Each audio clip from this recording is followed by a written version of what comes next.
Ajude os sussurros do imaginário a crescer. Ama os audiobooks do canal? Que tal apoiar esse projeto e ajudar a trazer ainda mais histórias incríveis para todos? Contribua com qualquer valor via Pix. Escaneie o QR Code na tela e faça parte dessa jornada literária. Seu apoio nos ajuda a produzir mais e melhor. Cada contribuição mantém viva a magia das histórias e fortalece essa comunidade de apaixonados por literatura. Muito obrigado pelo seu apoio. Bem-vindo aos Sussurros do Imaginário. Nosso canal é totalmente dedicado a audiobooks, proporcionando uma experiência imersiva para todos os amantes de boas histórias. Aqui, você pode relaxar e deixar sua imaginação fluir enquanto escuta os melhores títulos literários. Dica especial: para uma experiência ainda mais completa, recomendamos que você acompanhe o audiobook com o livro físico ou e-book. Dessa forma, você poderá desfrutar tanto da narrativa quanto do texto original, unindo os dois mundos. Pedimos desculpas especialmente aos deficientes visuais por quaisquer falhas que possam ocorrer nos audiobooks, como trechos em outras línguas, pequenos erros de narração ou tradução. Isso acontece porque utilizamos narração sintética para manter a produção dos áudios. Queremos ouvir você. Sugira nos comentários livros que gostaria de ver aqui no canal. Não se esqueça de curtir, comentar e se inscrever para ficar por dentro de todas as novidades. Obrigado por estar conosco e bons sussurros.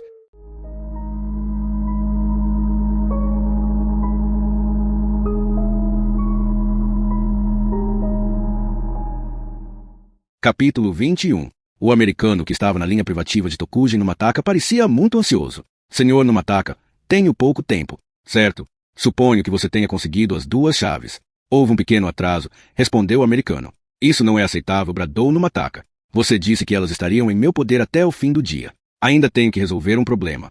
Tancado está morto? Sim, disse a voz. O agente que enviei matou o Sr. Tancado, mas não conseguiu pegar a chave. Tancado conseguiu passá-la para outra pessoa pouco antes de morrer. Um turista. Vergonhoso, gritou Numataka. Então como você pode me prometer acesso exclusivo? Fique calmo, o americano tranquilizou-o. Você terá os direitos exclusivos. Eu lhe dou essa garantia. Assim que a chave que está faltando for encontrada, o Fortaleza Digital será seu. Mas a chave pode ter sido copiada. Qualquer um que tiver visto a chave será eliminado. Houve um longo silêncio. Depois Numataka voltou a falar. Onde a chave está agora? Tudo que você precisa saber é que ela será encontrada. Como você pode estar tão certo?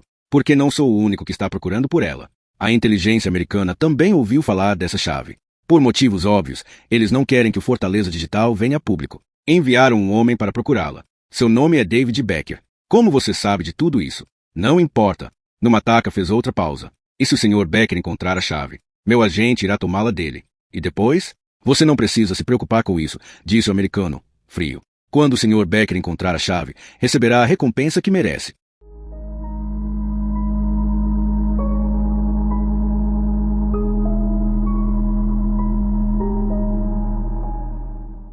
Capítulo 22. David Becker aproximou-se do leito e inclinou-se para observar o senhor que estava dormindo. O pulso direito do homem, que tinha entre 60 e 70 anos, havia sido engessado. Seus cabelos brancos estavam repartidos cuidadosamente para o lado. No centro de sua fronte, via-se um grande machucado que descia até o olho direito. Uma pequena batida na cabeça, pensou, lembrando-se das palavras do tenente. Becker examinou os dedos do homem. Não havia nenhum anel. Então encostou no braço dele, sacudindo levemente para acordá-lo. Senhor? Com licença, senhor? O homem não se moveu. Becker tentou de novo, um pouco mais alto desta vez. Senhor? O homem se assustou. Cuesse, Kelly Eurieste. Abriu os olhos lentamente, focalizando o rosto de Becker. Estava irritado por ter sido perturbado. Cuesse que vos voleis? Ótimo, pensou Becker, um franco-canadense. Becker sorriu para ele e disse, posso falar com o senhor por um instante? Apesar de Becker falar francês perfeitamente, ele preferiu se dirigir ao velho em inglês, o idioma que esperava que fosse menos familiar para ele. Convencer um estranho completo a entregar-lhe um anel de ouro podia ser complicado. Becker achou que deveria usar qualquer vantagem que tivesse. Houve um longo silêncio enquanto o homem tentava se situar. Ele olhou em volta e levantou um dedo alongado para ajeitar o bigode branco e desalinhado. Finalmente falou. O que você quer? Seu inglês possuía um sotaque anasalado. Senhor, disse Becker, pronunciando exageradamente as palavras, como se estivesse falando com um surdo. Preciso lhe fazer algumas perguntas. O homem olhou para ele com estranheza. Você tem algum problema? Becker ficou aborrecido. O inglês do homem era impecável.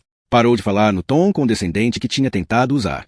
Perdoe-me por incomodá-lo, mas o senhor por acaso esteve na plaza de Espana hoje. Os olhos do homem estreitaram-se. Você é da prefeitura? Não, na verdade eu. Secretaria de Turismo? Não, eu sou.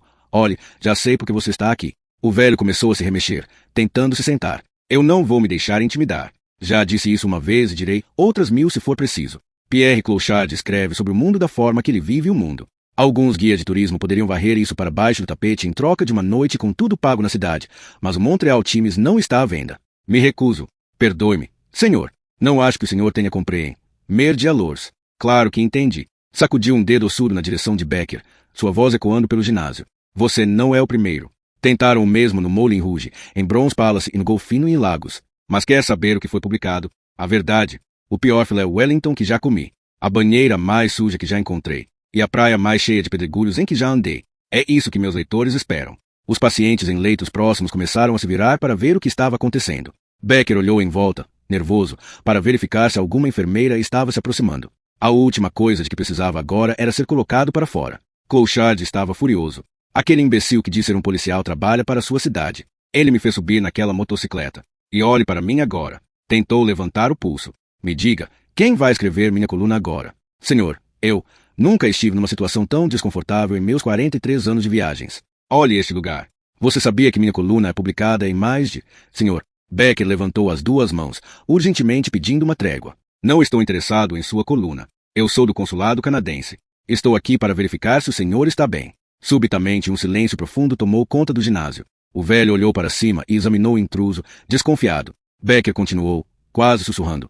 Estou aqui para saber se há algo que eu possa fazer para ajudá-lo. Como trazer 1 ou 2 comprimidos de Valium? Talvez. Após uma longa pausa, o canadense falou. Do consulado? Seu tom de voz estava bem mais tranquilo. Becker assentiu. Então quer dizer que não é sobre minha coluna? Não, senhor. Foi como se uma bolha gigantesca explodisse para Pierre Clochard. Ele se reclinou novamente na pilha de travesseiros. Parecia desapontado. Achei que você fosse da cidade, tentando me convencer. Ele ficou mudo e depois voltou a olhar para Becker. Se não é sobre minha coluna, por que então você está aqui? Essa era uma boa pergunta, pensou Becker, sonhando com a Soque Mintães. Apenas uma cortesia diplomática informal mentiu. O homem se espantou. Cortesia diplomática? Sim, senhor. Estou certo de que um homem de sua estatura está ciente de que o governo do Canadá trabalha duro para proteger seus cidadãos das indignidades sofridas nesses, digamos assim, países menos refinados. Os lábios finos de Clochard se abriram em um sorriso. Mas é claro, que boa surpresa. Você é um cidadão canadense, não é? Claro, claro. Que tolice a minha. Por favor, me desculpe. É que pessoas em minha posição são muitas vezes abordadas com interesses. Bem, você entende. Sim, senhor Clochard, certamente. É o preço que se paga pela celebridade. É verdade. Clochard soltou um suspiro melodramático. Era um mártir involuntário obrigado a tolerar as massas. Você pode acreditar em um lugar tão pavoroso quanto este. Virou os olhos, percorrendo com o olhar o estranhíssimo ginásio. É uma brincadeira de mau gosto. E resolveram que eu deveria permanecer aqui durante toda a noite. Becker também olhou em volta. Eu sei. É terrível. Lamento que eu tenha levado tanto tempo para chegar até aqui. Clochard continuava um pouco confuso. Mas eu nem sabia que você viria. Parece que você levou uma batida feia na cabeça. Está doendo? Perguntou Becker, mudando de assunto. Não, muito pouco. Eu sofri uma queda pela manhã. É o preço que se paga por tentar ser um bom samaritano. O que está doendo mesmo é o pulso. Que guardia mais estúpida. Veja, é um absurdo. Colocar um homem da minha idade em uma motocicleta. Isso não é um procedimento adequado. Há algo que eu possa trazer para você? Clochard pensou um pouco, feliz pela atenção que estava recebendo. Bem, na verdade, esticou o pescoço e virou a cabeça para um lado e para o outro. Gostaria de mais um travesseiro, se não lhe der trabalho. Nem um pouco. Becker pegou um travesseiro de um leito próximo e ajudou Clochard a se posicionar de forma mais confortável. O velho soltou um suspiro de satisfação. Ah, bem melhor, obrigado. Becker sorriu. Sentou-se na ponta da cama. Bem, se me permite, senhor Clochard, gostaria de perguntar por que um homem como o senhor veio parar em um lugar desses. Há hospitais bem melhores em Sevilha. Clochard fechou a cara. Aquele maldito policial me derrubou da motocicleta e me deixou sangrando no meio da rua. Tive que vir andando até aqui. Ele não se ofereceu para levá-lo a um local mais adequado? Naquela motocicleta? Não, obrigado. O que houve esta manhã, exatamente? Já contei tudo para o policial. Falei com ele. Espero que você tenha dado uma bronca nele. Interrompeu Clochard. Fui extremamente severo. Meu escritório irá acompanhar o desenrolar deste caso. Espero sinceramente que sim. Senhor Clochard, eu gostaria de apresentar uma reclamação formal às autoridades municipais. Becker continuou, sorridente, pegando uma caneta no bolso do blazer. Você poderia ajudar? Um homem com sua reputação. Seria uma testemunha de grande valor. Clochard parecia extasiado com a possibilidade de ver seu nome mencionado. Sentou-se. Sim, Claro, será um prazer. Becker retirou do bolso um pequeno bloco de notas. Está bem, vamos começar com os eventos desta manhã. Conte-me sobre o acidente. O velho suspirou. Foi realmente triste. Aquele pobre oriental caiu, de repente. Tentei ajudá-lo, mas não pude fazer nada. Você lhe aplicou uma massagem cardíaca. Clouchard pareceu envergonhado. Infelizmente, não sei como fazer isso. Chamei uma ambulância. Becker lembrou-se do machucado azulado no peito de Tancado. Então os paramédicos administraram uma massagem cardíaca nele? Deus, não. Não havia porquê. O homem já estava morto há tempos quando a ambulância finalmente chegou. Examinaram seu pulso e o levaram em uma maca, deixando-me com aquele policial desgraçado. Isso é estranho, pensou Becker, imaginando de onde aquele hematoma teria surgido. Deixou isso de lado e voltou ao assunto principal. E o tal anel? Disse da forma mais casual possível. O tenente lhe falou sobre o anel? Clouchard se surpreendeu. Sim, falou. Clouchard parecia realmente surpreso. É mesmo? Não achei que ele tivesse acreditado em minha história. Foi tão rude, como se achasse que eu estivesse mentindo. Mas minha história era absolutamente exata, é claro. Eu me orgulho de ser sempre fiel aos factos. Onde está o anel? Becker tentou ir direto ao ponto. Clouchard, contudo, pareceu não ter ouvido. Tinha um olhar longínquo e vago. Era um objeto estranho, na verdade. Todas aquelas letras não se pareciam com nenhum idioma que eu já tenha encontrado. Talvez fosse japonês? Não, definitivamente não. Você teve a chance de vê-lo de perto, então? Por Deus, sim. Quando eu me ajoelhei para tentar ajudá-lo, o homem não parava de enfiar o dedo na minha cara. Ele realmente queria me dar o anel. Foi estranho, horrível. Suas mãos eram disformes. Então você pegou o anel? Clouchard arregalou os olhos. Foi isso que o policial lhe disse, que eu peguei o anel. Becker se mexeu, pouco à vontade. Eu sabia que ele não estava ouvindo. É assim que os rumores começam. Eu disse a ele que o japonês entregou o anel, mas não para mim. Jamais pegaria algo de uma pessoa morrendo. Santo Deus! Não gosto nem de pensar nisso. Explodiu Clouchard. Becker pressentiu que teria problemas. Quer dizer então que o anel não está com o senhor? Claro que não. Senti uma dor na boca do estômago. Bem, quem ficou com ele? Então? O alemão. O alemão está com o anel. Clouchard gritou, indignado. Becker sentiu-se como se alguém tivesse puxado o tapete debaixo de seus pés. Alemão? Que alemão? O alemão que estava no parque. Eu contei ao policial sobre ele. Me recusei a ficar com o anel, mas aquele porco aceitou.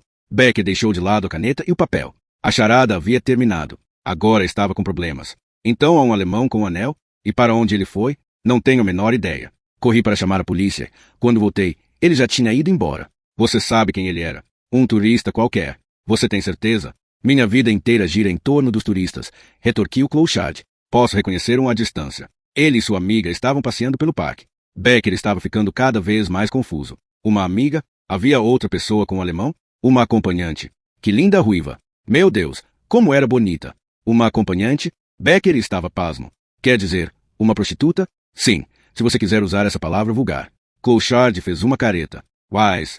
O policial não me disse nada sobre. Claro que não. Eu não falei sobre a moça, disse Clouchard, calando Becker com um gesto da mão que não estava engessada. Não são criminosas, e é um absurdo que sejam perseguidas como se fossem bandidos comuns. Becker continuava ligeiramente chocado. E havia mais alguém? Não, só nós três. Estava quente. E você tem certeza de que a mulher era uma prostituta? Toda certeza. Nenhuma mulher tão linda quanto aquela ficaria com um homem daquele se não estivesse sendo bem paga. Mon Dieu. O homem era gordo, gordo, gordo. Um alemão grosseiro, flácido e irritante. Clouchard sentiu uma forte pontada quando mudou de posição, mas ignorou a dor e continuou tagarelando. Aquele homem era uma besta, tinha mais de 100 quilos, e ficava grudado na pobre moça como se ela fosse sair correndo, o que, no lugar dela, eu certamente faria. Sinceramente, ficava palpando a mulher o tempo todo. Era ele que deveria ter caído morto, não aquele pobre oriental. Clouchard finalmente parou para respirar, e Becker aproveitou para intervir. Você sabe o nome dele? Clouchard pensou um pouco, depois sacudiu a cabeça. Não tenho ideia. Fez outra careta de dor e recostou-se aos poucos em seus travesseiros. Becker suspirou. O anel havia se evaporado bem na frente de seus olhos. O comandante Strattori não iria gostar nem um pouco. Clouchard tocou levemente machucado em sua cabeça. Sua disposição havia se enfraquecido e ele estava voltando a se sentir mal. Becker tentou outra abordagem. Senhor Clouchard, eu gostaria de obter um depoimento do alemão e da acompanhante dele também. O senhor tem alguma ideia no hotel onde possam estar hospedados? Clouchard fechou os olhos, perdendo as forças. Sua respiração estava se enfraquecendo. Qualquer coisa de que o senhor se lembre. Insistiu Becker. O nome da moça, talvez? Houve um longo silêncio. Clouchard passou a mão no lado direito de sua testa. Parecia mais pálido agora. Eu? Não. Acho que eu não. Sua voz estava trêmula. O senhor está bem? Becker inclinou-se, chegando mais perto. Clouchard acenou levemente. Sim, estou bem. Só um pouco, talvez excitação. Depois não disse mais nada. Pense, Sr. Clouchard, é importante, insistiu Becker em voz baixa. Clouchard fez outra careta de dor. Não sei, a mulher, o homem a chamava de, fechou os olhos e gemeu. Qual era o nome? Eu realmente não me lembro. Clouchard estava perdendo as forças. Pense, disse Becker mais uma vez. É importante que a ficha do consulado seja tão completa quanto possível. Precisarei de declarações das outras testemunhas para confirmar sua história. Qualquer informação que o senhor puder me dar para localizá-las. Mas Clouchard não estava mais ouvindo. Ele agora esfregava sua testa com um lençol. Lamento, talvez amanhã. Parecia estar enjoado. Senhor Clouchard, é importante que se lembre disso agora, disse Becker, percebendo no meio da frase que estava falando alto demais. As pessoas nos outros leitos continuavam sentadas, observando o que estava acontecendo. Do outro lado da sala, uma enfermeira abriu a porta dupla e entrou, andando a passos firmes na direção deles. Qualquer coisa, Becker insistiu, tenso. O alemão chamava a mulher de... Becker sacudiu levemente o canadense, tentando impedir que ele dormisse. Clouchard abriu os olhos por um instante. O nome era... Vamos, meu amigo, não me deixe sozinho. Del, e depois fechou os olhos novamente. A enfermeira estava se aproximando rapidamente e parecia furiosa. Del? Becker sacudiu o braço de Clouchard. O velho resmungou. Ele a chamava de... A voz de Clouchard já soava distante, quase inaudível. A enfermeira estava a menos de 3 metros, gritando com Becker num espanhol zangado. David não lhe deu atenção.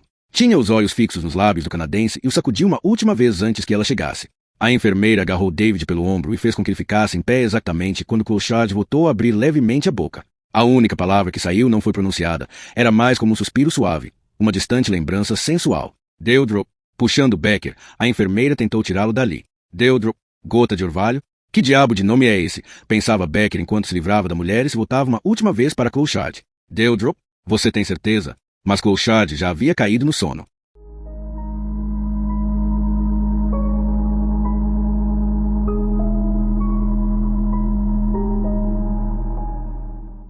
Capítulo 23. Susan estava sentada sozinha na luxuosa sala do Nado 3. Brincava distraída com uma xícara de chá de erva, enquanto esperava o retorno de seu traseiro. Como criptógrafa sênior, ela tinha o terminal com a melhor vista. Era na parte posterior do anel de computador e se ficava de frente para o salão da criptografia. Da sua mesa, Susan tinha uma visão geral do Nodo 3. Podia ver também, do outro lado do vidro espelhado, o trânsito bem no meio do salão. Susan olhou para o relógio. Estava esperando havia quase 1 hora. A Metica Remailers Anônimos aparentemente estava bastante lenta em seu trabalho de encaminhar o e-mail para North Dakota. Suspirou profundamente. Apesar de seus esforços para se esquecer da conversa daquela manhã com David, as palavras não paravam de voltar à sua mente. Ela sabia que tinha sido dura com ele e rezava para que as coisas estivessem correndo bem na Espanha. Seus pensamentos foram interrompidos pelo ruído sibilante das portas de vidro se abrindo. Ela olhou para frente e viu o criptógrafo Greg Alley que acabará de entrar. Greg Alley era alto e musculoso, com um cabelo louro cheio e uma cova profunda no queixo. Falava alto, era meio grosseiro e usava roupas sempre exageradamente chiques para a ocasião. Os outros criptógrafos haviam lhe dado o apelido de Alita por conta do mineral. Ali sempre presumiu que se tratasse de alguma pedra preciosa, fazendo um paralelo com seu intelecto superior e seu corpo musculoso. Caso seu ego permitisse que ele consultasse uma enciclopédia, teria descoberto que se tratava de uma formação simples de NaCl, um resíduo de sal que se formava em alguns lugares quando a água do mar secava. Como todos os criptógrafos da NSA, Ali ganhava muito bem. Mas era difícil para ele não alardear esse facto aos 4 ventos. Dirigia uma Lotus branca com tecto solar e um sistema de som capaz de arrasar quarteirões. Era um viciado em gadgets, e seu carro era uma espécie de salão de exposições. Nele, Ali tinha instalado um sistema computadorizado de posicionamento global GPS, trancas de portas ativadas por voz, um bloqueador de radar de 5 bandas e um telefone e fax celular, de forma a poder acessar sempre seu serviço de mensagens eletrônicas. Greg Alley tinha sido resgatado de uma infância repleta de pequenos delitos pelo US Marine Corps, o Corpo de Fuzileiros Navais dos Estados Unidos. Foi lá que ele começou a estudar informática. Era um dos melhores programadores que os Marines já tiveram e tinha tudo para seguir uma brilhante carreira militar. Porém, 2 dias antes de completar sua 3ª viagem a trabalho, seu futuro mudou. Alley matou acidentalmente um colega em uma briga de bar. O Taekwondo, arte marcial coreana, mostrou-se uma eficaz forma de ataque, mais do que de defesa. Foi imediatamente retirado da ativa. Após um pequeno período na prisão, Alley começou a procurar emprego no setor privado como programador. Era sempre sincero a respeito do incidente durante o tempo em que serviu como fuzileiro naval e atraía potenciais empregadores oferecendo-lhe um mês de trabalho sem pagamento para provar do que era capaz. Não foram poucos os que aceitaram. Quando os chefes descobriam o que ele podia fazer com um computador, não o deixavam partir. À medida que seus conhecimentos de programação foram crescendo, Alley começou a fazer contatos pela internet em todo o mundo. Era um dos membros de um novo grupo de cyberfreaks que trocavam e-mails mais ou menos suspeitos com pessoas de vários países. Foi demitido de 2 empresas por ter usado suas contas de trabalho para enviar fotos pornográficas para alguns amigos. O que você está fazendo aqui? Perguntou Ali, parado entre as portas e olhando para Susan. Ele obviamente esperava passar o resto do dia sozinho no Nodo 3. Susan fez força para parecer indiferente. É sábado, Greg. Eu poderia lhe fazer a mesma pergunta. Mas Susan sabia o que Ali estava fazendo lá. Ele era um grande viciado em computadores. Apesar da regra a respeito dos sábados de folga, ele muitas vezes entrava discretamente na criptografia durante o fim de semana para usar o poderio computacional único da NSA para rodar algum novo programa em que estivesse trabalhando. Vim apenas dar uma olhada em umas linhas de código e ver meu e-mail, disse Ali. Ele olhou para ela, curioso. O que foi mesmo que você disse que tinha vindo fazer aqui? Não disse nada, respondeu Susan. Ali levantou uma sobrancelha. Ei, não precisa ficar na defensiva. Não temos segredos dentro do Nodo 3, se lembra? Um por todos e todos por um. Susan bebericou seu chá de ervas. Ignorando-o, Ali desistiu do assunto e dirigiu-se para a despensa. Essa era sempre sua primeira parada. Enquanto atravessava a sala, suspirou profundamente, mantendo os olhos fixos nas pernas de Susan, alongadas sobre o terminal. Sem nem olhar, ela recolheu as pernas e continuou trabalhando. Ali deu um sorriso malicioso. Susan já havia se acostumado com as investidas de Ali. A frase predilecta dele era algo como querer interfacear com ela para verificar se o hardware era compatível, o que a deixava enjoada. Era orgulhosa demais para queixar-se com estratória a respeito de Ali. Era bem mais simples ignorá-lo. Chegando à despensa, Ali abriu as portas de treliça violentamente. Pegou um tupperware cheio de tofu que estava na geladeira e jogou alguns pedaços na boca. Depois debruçou-se sobre o fogão e alisou as calças Belvin cinza e a camisa bem passada. Você vai ficar por aqui? A noite toda, respondeu Susan, friamente.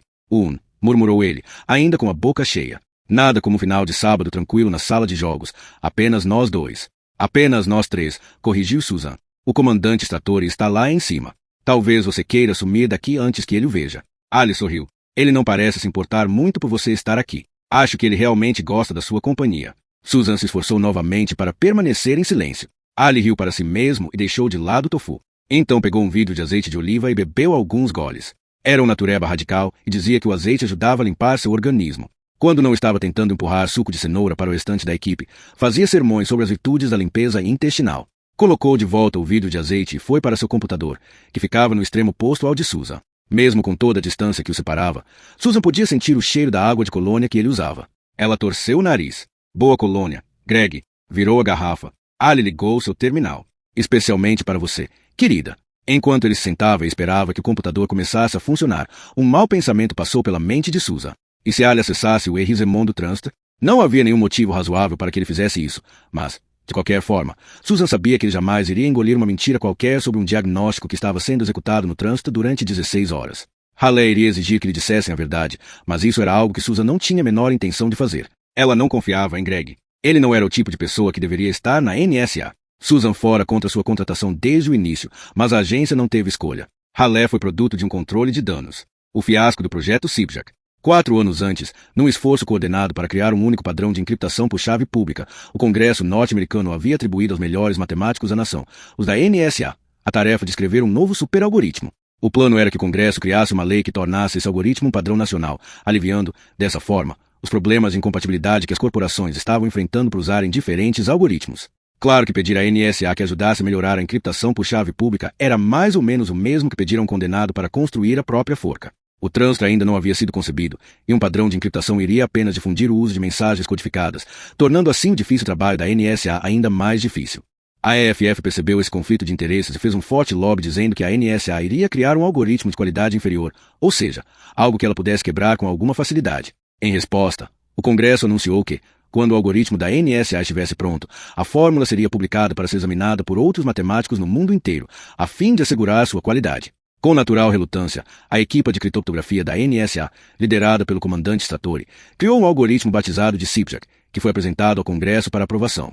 Matemáticos de todo o mundo testaram o algoritmo e se declararam unanimemente impressionados. Relataram que era poderoso, irrepreensível e que seria um padrão de encriptação formidável. No entanto, 3 dias antes de o Congresso votar a aprovação quase certa do Sibjak, um jovem programador trabalhando nos Bell Laboratories, chamado Greg Halley, chocou o mundo ao anunciar que havia descoberto uma backdoor escondida no algoritmo. A backdoor era constituída por algumas linhas astuciosas de código que o comandante Stratori havia inserido no algoritmo. O acesso oculto foi criado de uma forma tão subtil que ninguém, exceto Greg Halley, havia sido capaz de perceber. O acréscimo feito por Stratori significava, na prática, que qualquer código escrito usando o CIPJA poderia ser decifrado por meio de uma senha secreta conhecida apenas pela NSA. Stratori chegou bem perto de transformar a proposta para um padrão de encriptação nacional no maior golpe que a inteligência da NSA já havia perpetrado. A agência teria a chave mestra para qualquer código escrito nos Estados Unidos. A comunidade de informática ficou furiosa. A EFF caiu sobre o escândalo como uma águia, criticando severamente o Congresso por sua ingenuidade, proclamando que a NSA era a maior ameaça ao mundo livre desde Hitler. O padrão de encriptação estava morto e enterrado. Não foi uma surpresa muito grande quando a NSA contratou Greg Alley 2 dias depois. Stratori achou que era melhor tê-lo do lado de dentro, trabalhando para a NSA, do que do outro lado, trabalhando contra ela. O comandante enfrentou o escândalo do CIPJA de frente. Defendeu suas ações de forma veemente perante o Congresso. Argumentou que o desejo do público em geral por mais privacidade ainda iria se voltar contra ele. Insistiu que a população precisava de alguém para cuidar do seu bem-estar. Precisava que a NSA continuasse quebrando códigos para manter a paz. Grupos como a EFF viam a coisa de outra forma, e vinham lutando contra Stratori e a NSA desde então.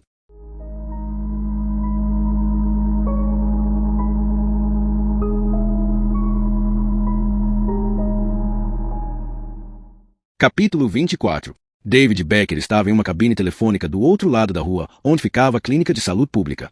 Ele acabará de ser expulso de lá por ter perturbado o paciente número 104, o Sr. Clouchard. As coisas se tornaram muito mais complicadas do que ele esperava. Seu pequeno favor para Stratori, pegar alguns pertences pessoais, se transformou em uma alucinada caça ao tesouro atrás de um estranho anel. Ele tinha acabado de ligar para Stratori e lhe contado sobre o turista alemão. A notícia não foi muito bem recebida. Depois de pedir detalhes, Stratori ficou em silêncio por um longo tempo. David, ele finalmente disse, num tom muito grave, encontrar esse anel é uma questão de segurança nacional. Estou colocando o assunto nas suas mãos. Não fale. Depois o telefone ficou mudo. David ficou parado na cabine e suspirou.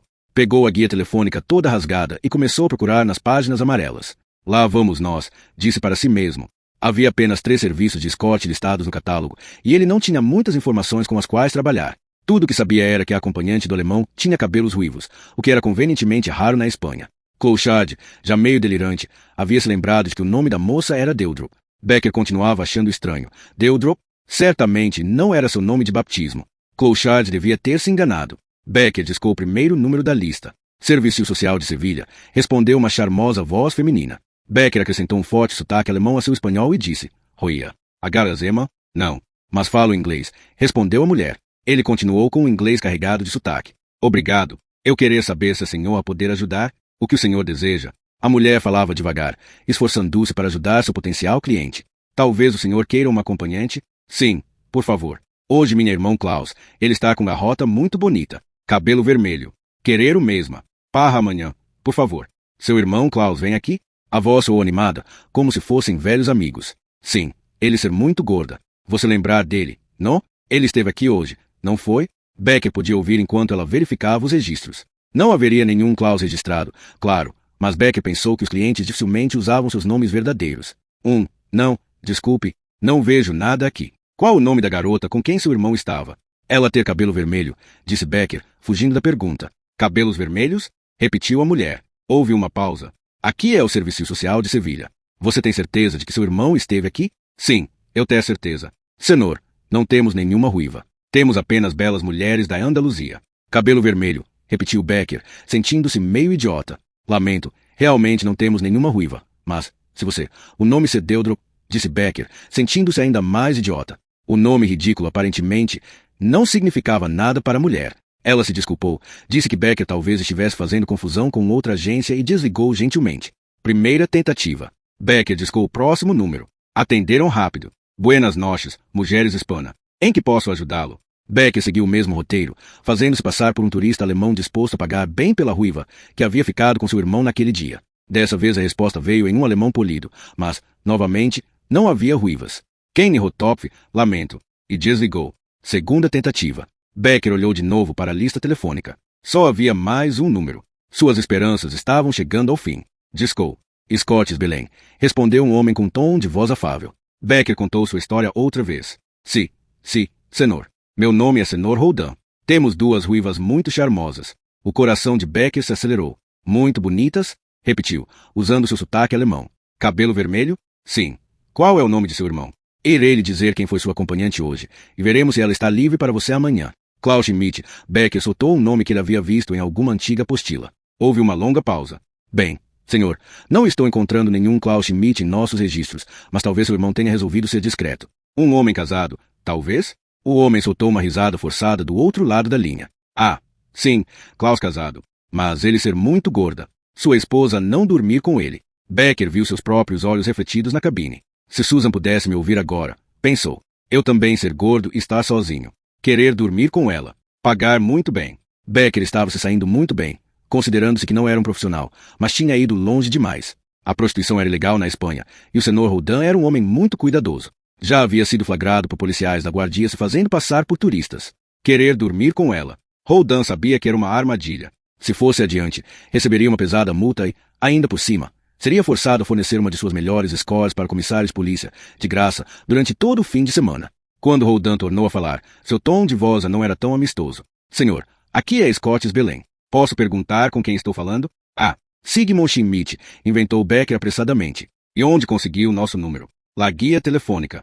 Sim, senhor, estamos listados aí porque somos um serviço de Scott. Sim, eu querer Scott. Becker sentiu que havia algo de errado. Senhor, Scotts Belém é um serviço que agencia acompanhantes para homens de negócios em almoços e jantares. É por isso que estamos listados no catálogo. Nosso serviço é inteiramente legal. O que o senhor está procurando é uma prostituta. A palavra escorregou de sua língua como se fosse uma doença asquerosa. Mas minha irmã, senhor, se seu irmão passou o dia beijando uma garota no parque, não era uma das nossas. Temos regras escritas que regulam o contato entre clientes e acompanhantes. Mas o senhor está nos confundindo com outra agência. Temos apenas 2 ruivas, Imaculada e Rodo, e nenhuma delas dormiria com um homem em troca de dinheiro. Isso se chama prostituição, e é ilegal na Espanha. Boa noite, senhor. Wise. Clique. Becker xingou em voz baixa e colocou o telefone de volta no gancho. Tinha certeza de que Clochard dissera que o alemão tinha contratado a garota para todo o fim de semana. Becker saiu da cabine telefônica, na esquina da Calle Salado com a Avenida Assunción. Apesar do trânsito, o aroma doce das laranjas de Sevilha estava no ar. Era início de noite, a hora mais romântica. Pensou em Susan. As palavras de extrator invadiram sua cabeça. Encontre o anel. Becker jogou-se, cansado e desanimado, em um banco e pensou sobre seu próximo movimento. Que movimento?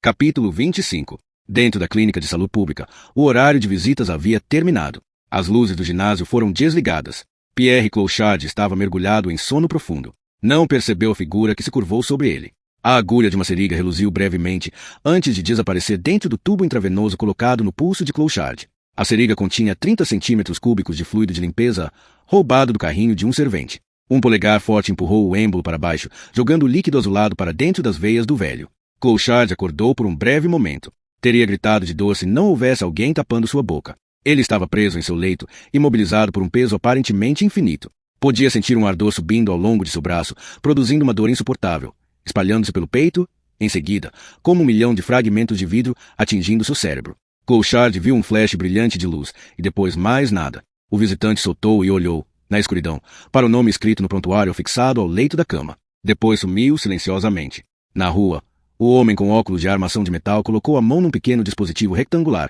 do tamanho de um cartão de crédito, que carregava em seu cinto. Era o protótipo de um novo computador, Monocle, desenvolvido pela Marinha Americana para ajudar técnicos a registrar dados importantes no espaço apertado dos submarinos. O computador em miniatura unia os últimos avanços da microtecnologia e um modem celular. Seu monitor visual era uma tela de cristal líquido, colocada diretamente na lente esquerda de seus óculos. O Monocle pertencia a uma nova era da informática. O usuário podia, agora, olhar através de seus dados, ao mesmo tempo, continuar interagindo com o mundo ao seu redor. A grande novidade em relação ao Monocle, no entanto, não estava em sua tela miniaturizada, mas sim em seu sistema de entrada de dados. Um usuário podia digitar informações através de pequenos contactos afixados às pontas de seus dedos. Quando tocava os contatos em conjunto sequencialmente, reproduzia uma escrita abreviada similar à estenografia usada nos tribunais. O computador, então, traduzia os códigos abreviados para o inglês.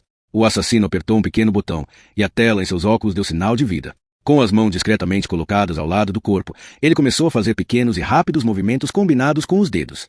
Uma mensagem apareceu à sua frente. Alvo. P. Clochard. Eliminado. Sorriu. Transmitir notificações dos assassinatos era parte de sua missão. Mas incluir o nome das vítimas, isso, para o homem com óculos de armação de metal, era elegância. Seus dedos se moveram novamente, ativando a conexão do modem celular. Mensagem enviada.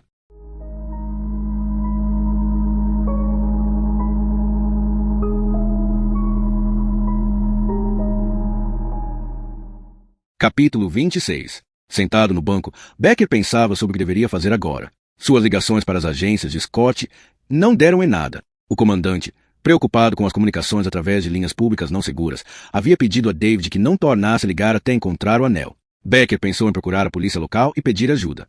Talvez eles tivessem algum registro sobre uma prostituta de cabelos vermelhos.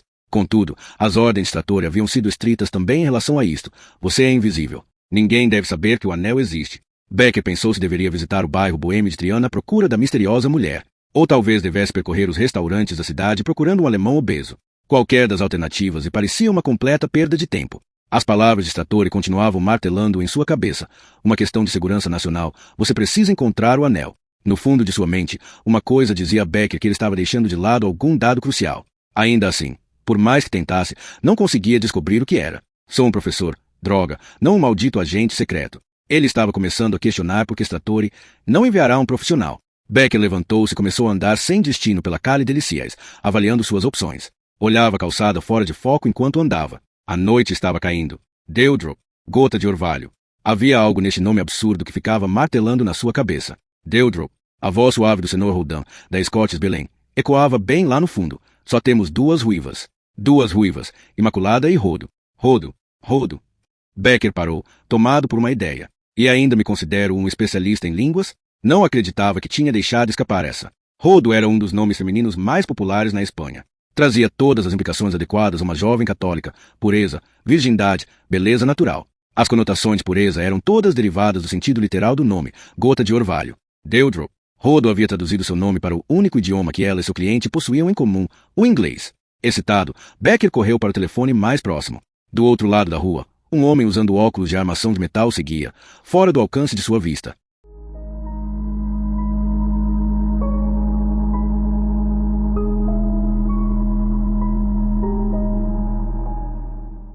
Capítulo 27. No salão da criptografia à sombra, se estavam se alongando e se desfazendo. No tecto, a iluminação automática aumentava gradualmente para compensar. Susan ainda estava sentada à frente de seu terminal, esperando silenciosamente notícias de seu tracer.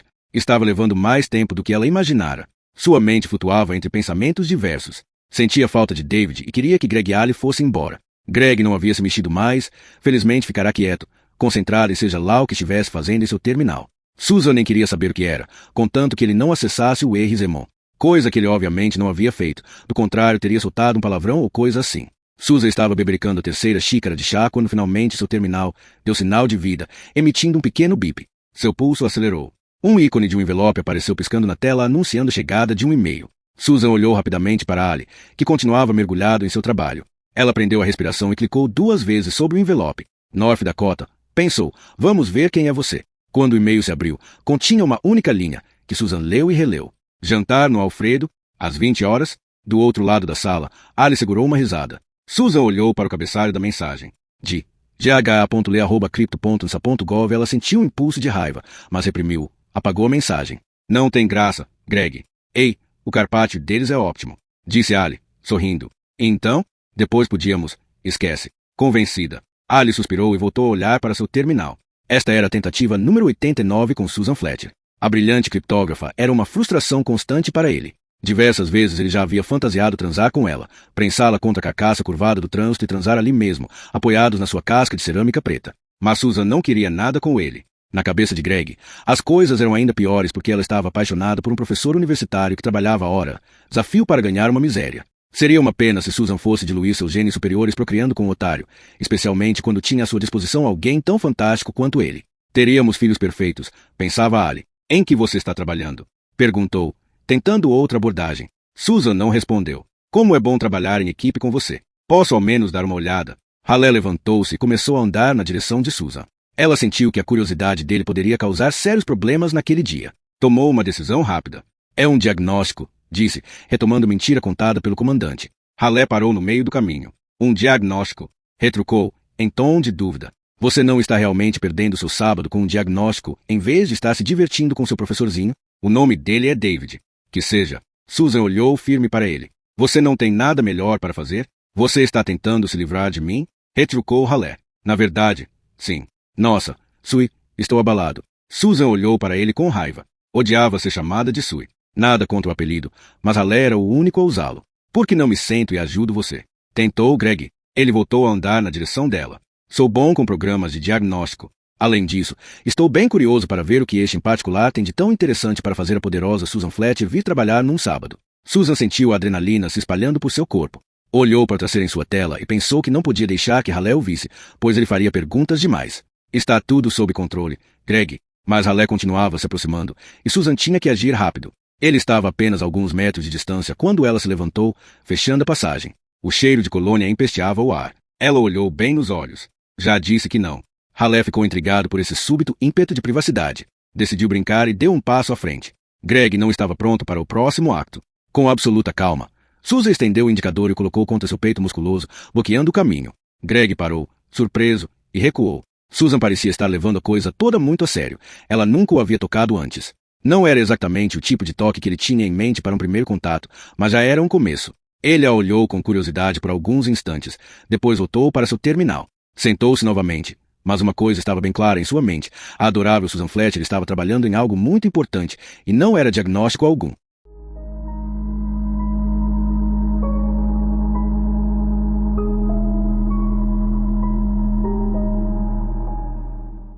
Capítulo 28. O senhor Roldan estava sentado em sua mesa, na Scotts Belém, feliz por ter se esquivado tão habilmente da mais recente patética tentativa da guardia de apanhá-lo em uma armadilha. Francamente, fazer com que um policial ligasse, fingindo ser alemão e pedindo uma acompanhante para passar a noite, aquilo só podia ser chamado de armadilha. O que eles iriam inventar depois dessa? O telefone à sua frente tocou. O senhor Roldan pegou o fone com ar confiante. Buenas noches, Scotts Belém. Buenas noches, disse em espanhol a voz de um homem, falando muito rápido. Soava meio anasalado, como se estivesse um pouco resfriado. Gostaria de saber se esse número é de um hotel. Não, senhor. Que número o senhor discou? O senhor Roldan não iria cair em nenhum outro truque naquela noite. 34-6210, disse a voz. Roldan ficou pensativo. A voz lhe soava vagamente familiar. Tentou localizar de onde seria o sotaque. Burgos, talvez. Você discou o número certo, disse Roldan, apreensivo. Mas aqui é um serviço de Scott. Houve uma pausa na linha. Ah, entendo. Desculpe. Alguém anotou este número, e eu achei que poderia ser um hotel. Estou de passagem, vindo de Burgos. Bem, perdoe-me por incomodá-lo. Boa, espere. O senhor Roldan não podia deixar passar uma oportunidade. Ele era um vendedor por natureza. Seria uma indicação? Um novo cliente vindo do norte? Ele não podia deixar que uma pequena paranoia estragasse uma venda em potencial. Amigo, disse Roldan apressadamente, no tom de voz tipicamente animado dos vendedores. Achei que tinha reconhecido um leve acento de Burgos em você. Eu sou de Valência. O que o trouxe a Sevilha? Vendo joias. Pérolas de Malorca. Malorca? Mas que ótimo. Você deve viajar muito. A voz tossiu do outro lado. Sim, viajo bastante. Está em Sevilha a negócios? Roldan tentou puxar conversa. Esse cara com certeza não era da guardia. Era um cliente com C maiúsculo. Deixe-me adivinhar. Foi um amigo que lhe deu nosso número? Ele disse para nos ligar quando estivesse em Sevilha, é isso? Não, não é bem isso. A voz estava claramente constrangida. Não seja tímido, senhor. Somos o serviço de Scott. Não há do que se envergonhar. Temos garotas adoráveis que lhe farão companhia durante o jantar. É só isso. Quem lhe deu nosso número? Talvez seja um de nossos clientes assíduos. Posso lhe oferecer um preço, camarada. A voz pareceu um pouco agitada. Bem, para ser sincero, não me deram esse número. Eu encontrei dentro de um passaporte e estou tentando localizar o seu dono. O entusiasmo de Roldan se esvaziou. Este homem não era um cliente, no final das contas. Você encontrou o número, é isso? Sim, achei o passaporte de alguém no parque hoje. Seu número estava em um pedaço de papel dentro dele. Achei que talvez fosse o hotel onde o dono do passaporte estava hospedado e queria lhe devolver o documento. Mas foi um engano. Vou deixá-lo em um posto da polícia quando eu estiver indo embora. Perdoe-me, interrompeu Roldan nervosamente. Posso lhe propor uma solução mais simples? Roldan orgulhava-se de ser muito discreto em seus negócios e sabia que visitas à guardia tinham uma tendência a transformar seus clientes em ex-clientes. Veja, como nosso número está dentro do passaporte, o dono provavelmente é um de nossos clientes. Talvez possamos resolver isso de outra forma e evitar que o senhor perca seu tempo indo à polícia. Não sei. Acho que eu provavelmente deveria apenas. A voz hesitou. Não seja precipitado, amigo. Tenho um pouco de vergonha em admitir isso, mas a polícia aqui de Sevilha não é sempre tão eficiente quanto a polícia do norte de nosso país. Podem levar vários dias até que o passaporte seja devolvido a seu dono. Se você me disser o nome que está no documento, darei um jeito de devolver o passaporte imediatamente. Bem, talvez. Suponho que não haja nenhum problema. Roldan ouviu o som de algumas folhas sendo viradas, e depois a voz retomou. É um nome alemão. Não sei se consigo pronunciar isso. Gustafsson? Roldan não reconheceu o nome, mas tinha clientes vindos de todas as partes do mundo, e eles nunca davam seus nomes reais. Como ele é?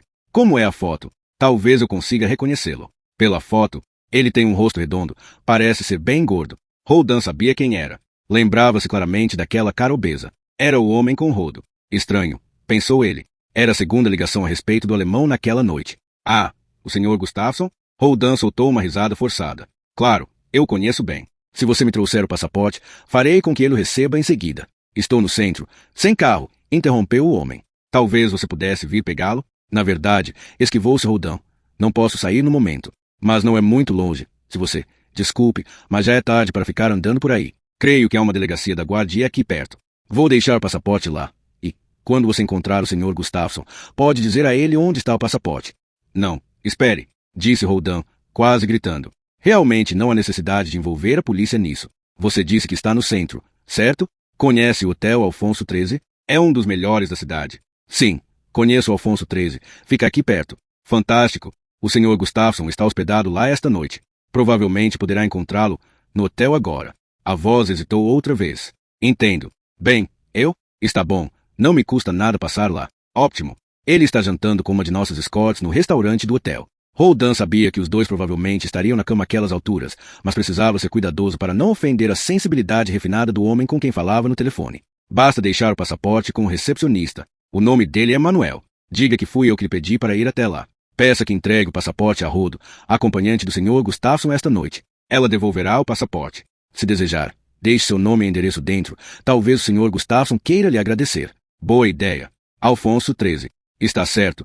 Deixarei o passaporte lá esta noite. Agradeço sua ajuda. Becker desligou o telefone. Alfonso XIII sorriu. Basta saber como perguntar. Pouco depois uma figura silenciosa seguia Becker ao longo da Calle Delicias enquanto caía a noite na Andaluzia.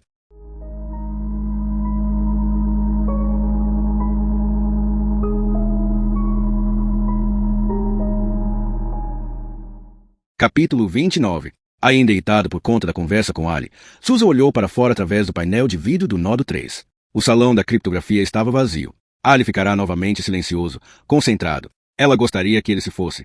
Pensou se deveria chamar Strattori. O comandante iria simplesmente colocá-lo para fora. Afinal, era um sábado. Susan sabia, contudo, que, se Strattori mandasse Ali se retirar, ele iria suspeitar de algo. Quando saísse, começaria a ligar para outros criptógrafos para saber o que estava acontecendo. Susan achou melhor deixá-lo quieto no canto dele. Ali acabaria indo embora mais cedo ou mais tarde. Um algoritmo impossível de ser quebrado. Ela voltou a pensar no Fortaleza Digital. Era muito impressionante que um algoritmo assim realmente pudesse ser criado. Ao mesmo tempo, a prova estava bem na frente dela, já que o trânsito parecia ser completamente inútil contra ele. Susan pensou em Strattori, suportando com dignidade o peso dessa situação penosa, fazendo o que fosse necessário, absolutamente destemido em face do desastre. Susan algumas vezes via um pouco de David em Strattori. Ambos compartilhavam algumas qualidades: tenacidade, dedicação, inteligência. Algumas vezes Susan pensava que Strattori ficaria perdido sem ela. A pureza de sua paixão pela criptografia parecia ser um elo emocional, vital para Strattori, deslocando no mar de confusões políticas, se fazendo com que se lembrasse do início de sua carreira como quebrador de códigos. Susan também dependia em parte de Strattori. Ele lhe oferecia proteção em um mundo de homens sedentos por poder e cuidava da carreira dela, protegendo-a, como dizia em tom de brincadeira, tornando todos os seus sonhos realidade. Havia alguma verdade nisso, ela pensou. Apesar de não ter sido intencional, o comandante foi responsável por seu primeiro encontro com David Becker na NSA.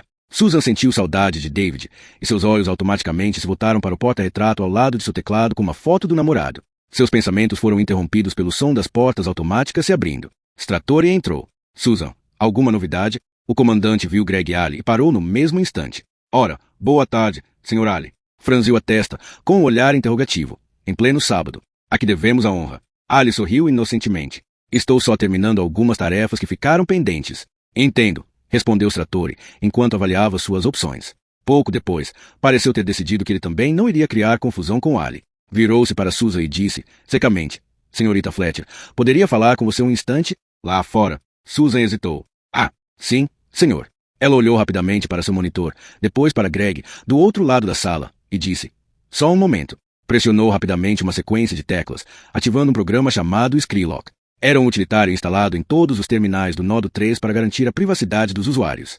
Como os terminais ficavam ligados permanentemente, o Screlock permitia que os criptógrafos saíssem a qualquer momento de suas estações de trabalho sabendo que ninguém iria mexer em seus arquivos. Susan digitou seu código pessoal de 5 dígitos. Sua tela ficou preta. Até que o código correto fosse digitado, o terminal permaneceria assim.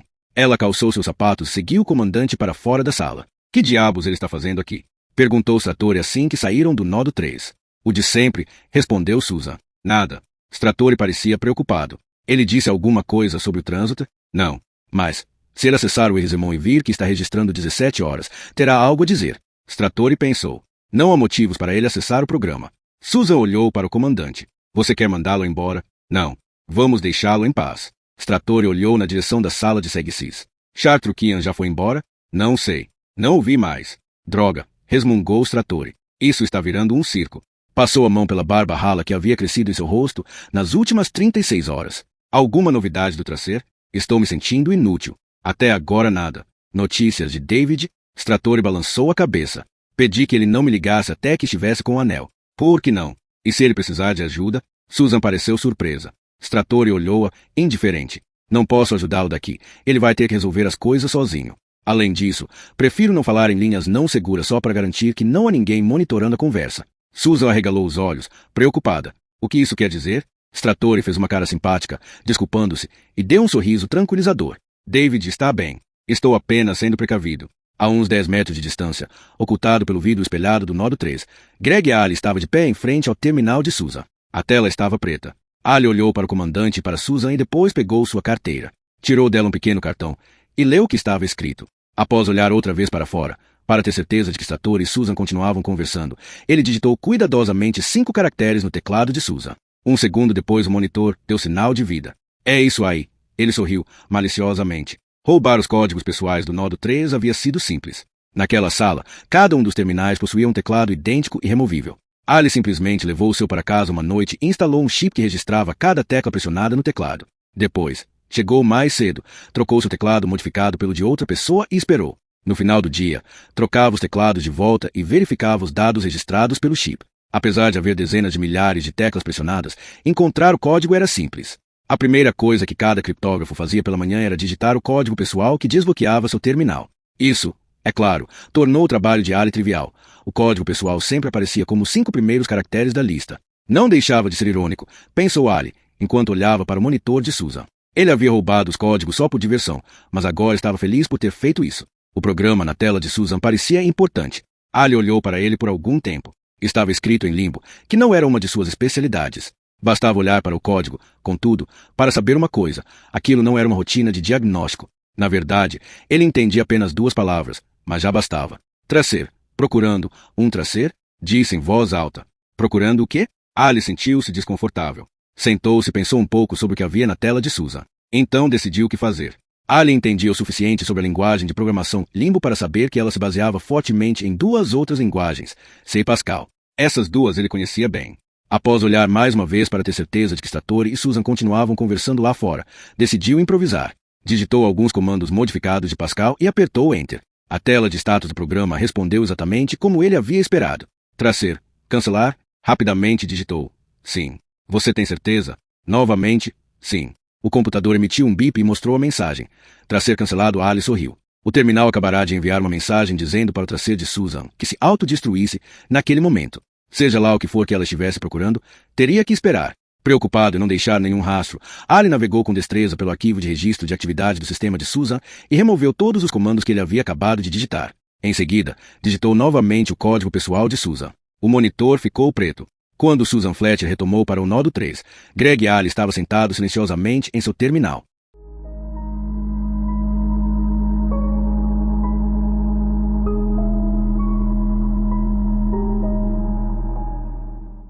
Capítulo 30. O Alfonso XIII era um pequeno hotel de 4 estrelas próximo à Puerta de Jerez, circundado por uma cerca de ferro e canteiros de lilazes. David subiu pelas escadarias de mármore. Quando levantou a mão para abrir a porta, esta abriu-se inesperadamente e um porteiro fez sinal para que entrasse. Bagagem. Senhor? Posso ajudá-lo? Não, obrigado. Preciso falar com o recepcionista. O porteiro pareceu magoado, como se algo naquele encontro de 2 segundos não houvesse sido satisfatório. Por aqui, senhor.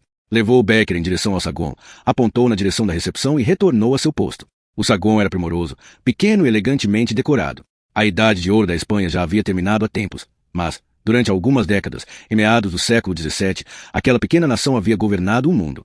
A sala era uma lembrança orgulhosa daqueles tempos. Armaduras, brasões militares, um antigo baú para lingotes de ouro que eram trazidos do Novo Mundo. Pairando atrás do balcão onde estava escrito com cera, e um homem de aparência impecável sorria tão entusiasticamente que parecia ter esperado toda a sua vida apenas para ajudá-lo. Em que puedo servi-lo, senhor? Em que posso ajudá-lo? Falava de forma afetada e olhava Becker de alto a baixo. Becker respondeu em espanhol. Preciso falar com Manuel. A face bronzeada do homem abriu-se num sorriso ainda maior. Sim, senhor. Eu sou Manuel. O que deseja? O senhor Roldan, da Scottish Belém, me disse que você poderia. O recepcionista fez sinal para que Becker se calasse e olhou nervosamente pelo saguão. Por que não conversamos aqui ao lado? Ele direcionou Becker para o final do balcão. Agora, em que posso ajudá-lo? Prosseguiu, praticamente sussurrando. Becker começou tudo de novo, em um tom de voz mais baixo. Preciso falar com uma das acompanhantes dele e acredito que ela esteja jantando aqui. Chama-se Rodo. O recepcionista soltou um suspiro, como se estivesse apaixonado. Ah, Rodo, que coisa mais linda. Preciso vê-la imediatamente. Mas, senhor, ela está com um cliente. Becker assentiu. É importante. Uma questão de segurança nacional. O recepcionista sacudiu a cabeça. Impossível. Talvez se você deixasse uma. Vou levar apenas um instante. Ela está no restaurante? O recepcionista sacudiu a cabeça. Nosso restaurante fechou há meia hora. Creio que Rodo e seu acompanhante já se retiraram por esta noite. Se você quiser deixar uma mensagem, posso entregá-la pela manhã. Mostrou o escaninho atrás dele, contendo fileiras numeradas de caixas de mensagem. Talvez então eu pudesse apenas ligar para o quarto. Lamento, disse o homem, sua polidez desaparecendo rapidamente. O Alfonso XIII possui políticas rígidas em relação à privacidade de seus clientes. Becker não tinha a menor intenção de esperar 10 horas, até que um gordo ou uma prostituta aparecessem para tomar o café da manhã. Entendo, disse. Lamento perturbá-lo. Virou-se e andou de volta para o saguão. Dirigiu-se diretamente para uma escrivaninha de cerejeira de tampo corrediço que chamara sua atenção quando entrou. Nela havia um grande número de cartões postais de papel de carta do Alfonso XIII, assim como canetas e envelopes. Becker selou uma folha de papel em branco dentro de um envelope e escreveu uma palavra na frente do mesmo. Rossio. Depois retomou ao recepcionista. Perdoe-me por incomodá-lo novamente, disse Becker, aproximando-se constrangido.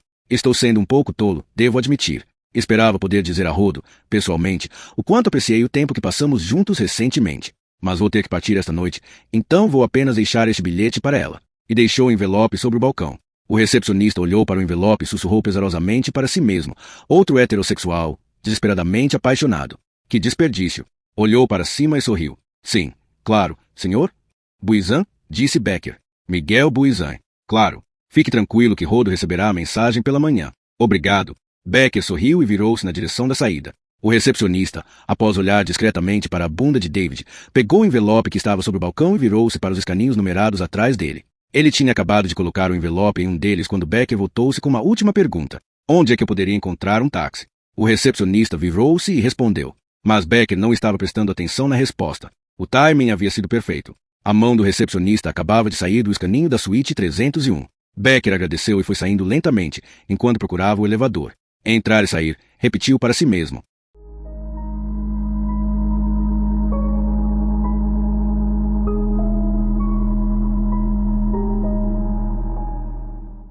Capítulo 31. Susan retornou ao nódo 3. Depois da conversa com Strattori, ela ficou ainda mais preocupada com a segurança de David. Não parava de imaginar coisas terríveis. Então, o que é que Strattori queria? Uma noite romântica a sós com a chefe da criptografia? Exclamou Ali de seu terminal. Susan ignorou o comentário e sentou-se diante do terminal. Digitou seu código pessoal e olhou para a tela. O programa a tracer foi exibido. Ainda não havia retomado nenhuma informação sobre North Dakota. Droga, pensou Susan. Por que está demorando tanto? Você me parece tensa, disse Ali, inocentemente. Algum problema com seu diagnóstico? Nada sério, respondeu ela. Mas Susan tinha suas dúvidas. O tracer estava demorando muito mais do que o esperado. Ficou pensando se tinha cometido algum erro no programa. Começou a analisar as longas linhas de código limbo na tela, procurando alguma coisa que pudesse estar atrasando a operação. Do outro lado da sala, Ali a observava com ar arrogante. Eu estava querendo te perguntar uma coisa. O que você acha daquele algoritmo inquebrável que Insei Tancado disse estar escrevendo? O estômago de Susan deu um nó. Algoritmo inquebrável? Tentou controlar-se. Não sei. Acho que li alguma coisa a respeito. É uma alegação impressionante. Com certeza, respondeu Susan, pensando porque Ali havia abordado esse assunto subitamente. Pessoalmente, não acredito muito nisso. Todo mundo sabe que um algoritmo inquebrável é uma impossibilidade matemática. Ali sorriu. É, o princípio de Bergolf. Isso e um pouco de senso comum também, completou ela. Wise. Quem sabe? Ali soltou um suspiro exagerado. Há mais coisas entre o céu e a terra do que pode supor a nossa vã filosofia. O que você disse? Shakespeare, retrucou Ali. Hamlet, você leu muito enquanto estava na prisão? Ali sorriu ironicamente. Falando sério, Susan, você alguma vez já pensou que seja realmente possível que Tancado tenha escrito um algoritmo inquebrável? Aquela conversa estava se tornando incômoda. Nós não conseguimos, não é? Talvez Tancado seja melhor do que nós. Talvez, disse Susan, aparentando indiferença. Tancado e eu trocamos alguns e-mails, prosseguiu Ali, como quem não quer nada. Você sabia disso? Susan parou e olhou para ele, tentando ocultar sua surpresa. É mesmo? Sim. Depois que descobri a farsa do algoritmo Sipjak, ele me escreveu dizendo que éramos irmãos na luta global pela privacidade digital. Susan mal podia conter seu espanto. Então Ali conhece Tancado pessoalmente. Fez o melhor que pôde para parecer desinteressada. Ali continuou. Ele me felicitou por ter provado que o Sipjak tinha uma backdoor, dizendo que aquilo era um golpe contra o direito civis à privacidade. Você tem que admitir, Susan, que esconder um acesso de programador no Sipjak foi uma jogada suja, que permitiria à NSA ler todos os e-mails circulando pelo mundo. Na minha opinião, Strator e seu truque mereceram ser expostos. Greg, contestou Susan, lutando contra sua irritação. Aquele acesso secreto estava lá para que a NSA pudesse descodificar e-mails que ameaçassem a segurança dos Estados Unidos. É mesmo? Respondeu Ali, sarcástico. Bisbilhotar a vida dos cidadãos comuns seria apenas um efeito colateral bem-vindo? Não ficamos bisbilhotando cidadãos comuns. Você sabe disso. O FBI pode grampear telefones, mas isso não significa que escutem todas as chamadas. Se tivessem pessoal suficiente, escutariam. Susan ignorou a observação. Os governos devem ter o direito de levantar informações para se defender de ameaças ao bem comum. Meu Deus! Você soa como se tivesse sofrido uma lavagem cerebral de Strator. Você sabe muito bem que o FBI não pode escutar qualquer conversa que queira. Eles precisam de um mandado. Um padrão de encriptação adulterado daria à NSA o poder de monitorar as comunicações de qualquer um, a qualquer momento, em qualquer lugar. Sim, e deveríamos poder fazer isso. A voz de Susan tornou-se mais agressiva. Se você não tivesse descoberto o acesso de programador no Sipjak, poderíamos desencriptar qualquer código, em vez de nos limitarmos apenas aos que o trânsito consegue desencriptar a tempo. Se eu não tivesse encontrado o acesso, argumentou Ali, alguma outra pessoa teria. Eu salvei a reputação de vocês por ter descoberto aquilo na época. Imagine quais seriam as consequências se o Sipjak estivesse em uso quando alguém descobrisse o furo. De qualquer forma, Susan retrucou, agora temos que lidar com uma FF paranoica que acha que colocamos acessos secretos em todos os nossos algoritmos. Mas não é exatamente o que fazemos? Perguntou Ali, com ironia. Susan lançou-lhe um olhar gélido. Tudo bem, disse ele, esfriando os ânimos. De qualquer maneira a questão já foi resolvida. Vocês construíram o trânsito e agora possuem uma fonte instantânea de informações. Podem ler o que quiserem. Quando quiserem, ninguém vai perguntar nada. Vocês venceram. Você quer dizer nós vencemos, não? Até onde me lembro, você trabalha para a NSA. Não por muito tempo, Ali respondeu, presunçoso. Não me faça promessas, estou falando sério. Alguma hora vou cair fora daqui. Vou ficar arrasada. Naquele momento, Susan percebeu que desejava culpar Ali por tudo o que estava dando errado.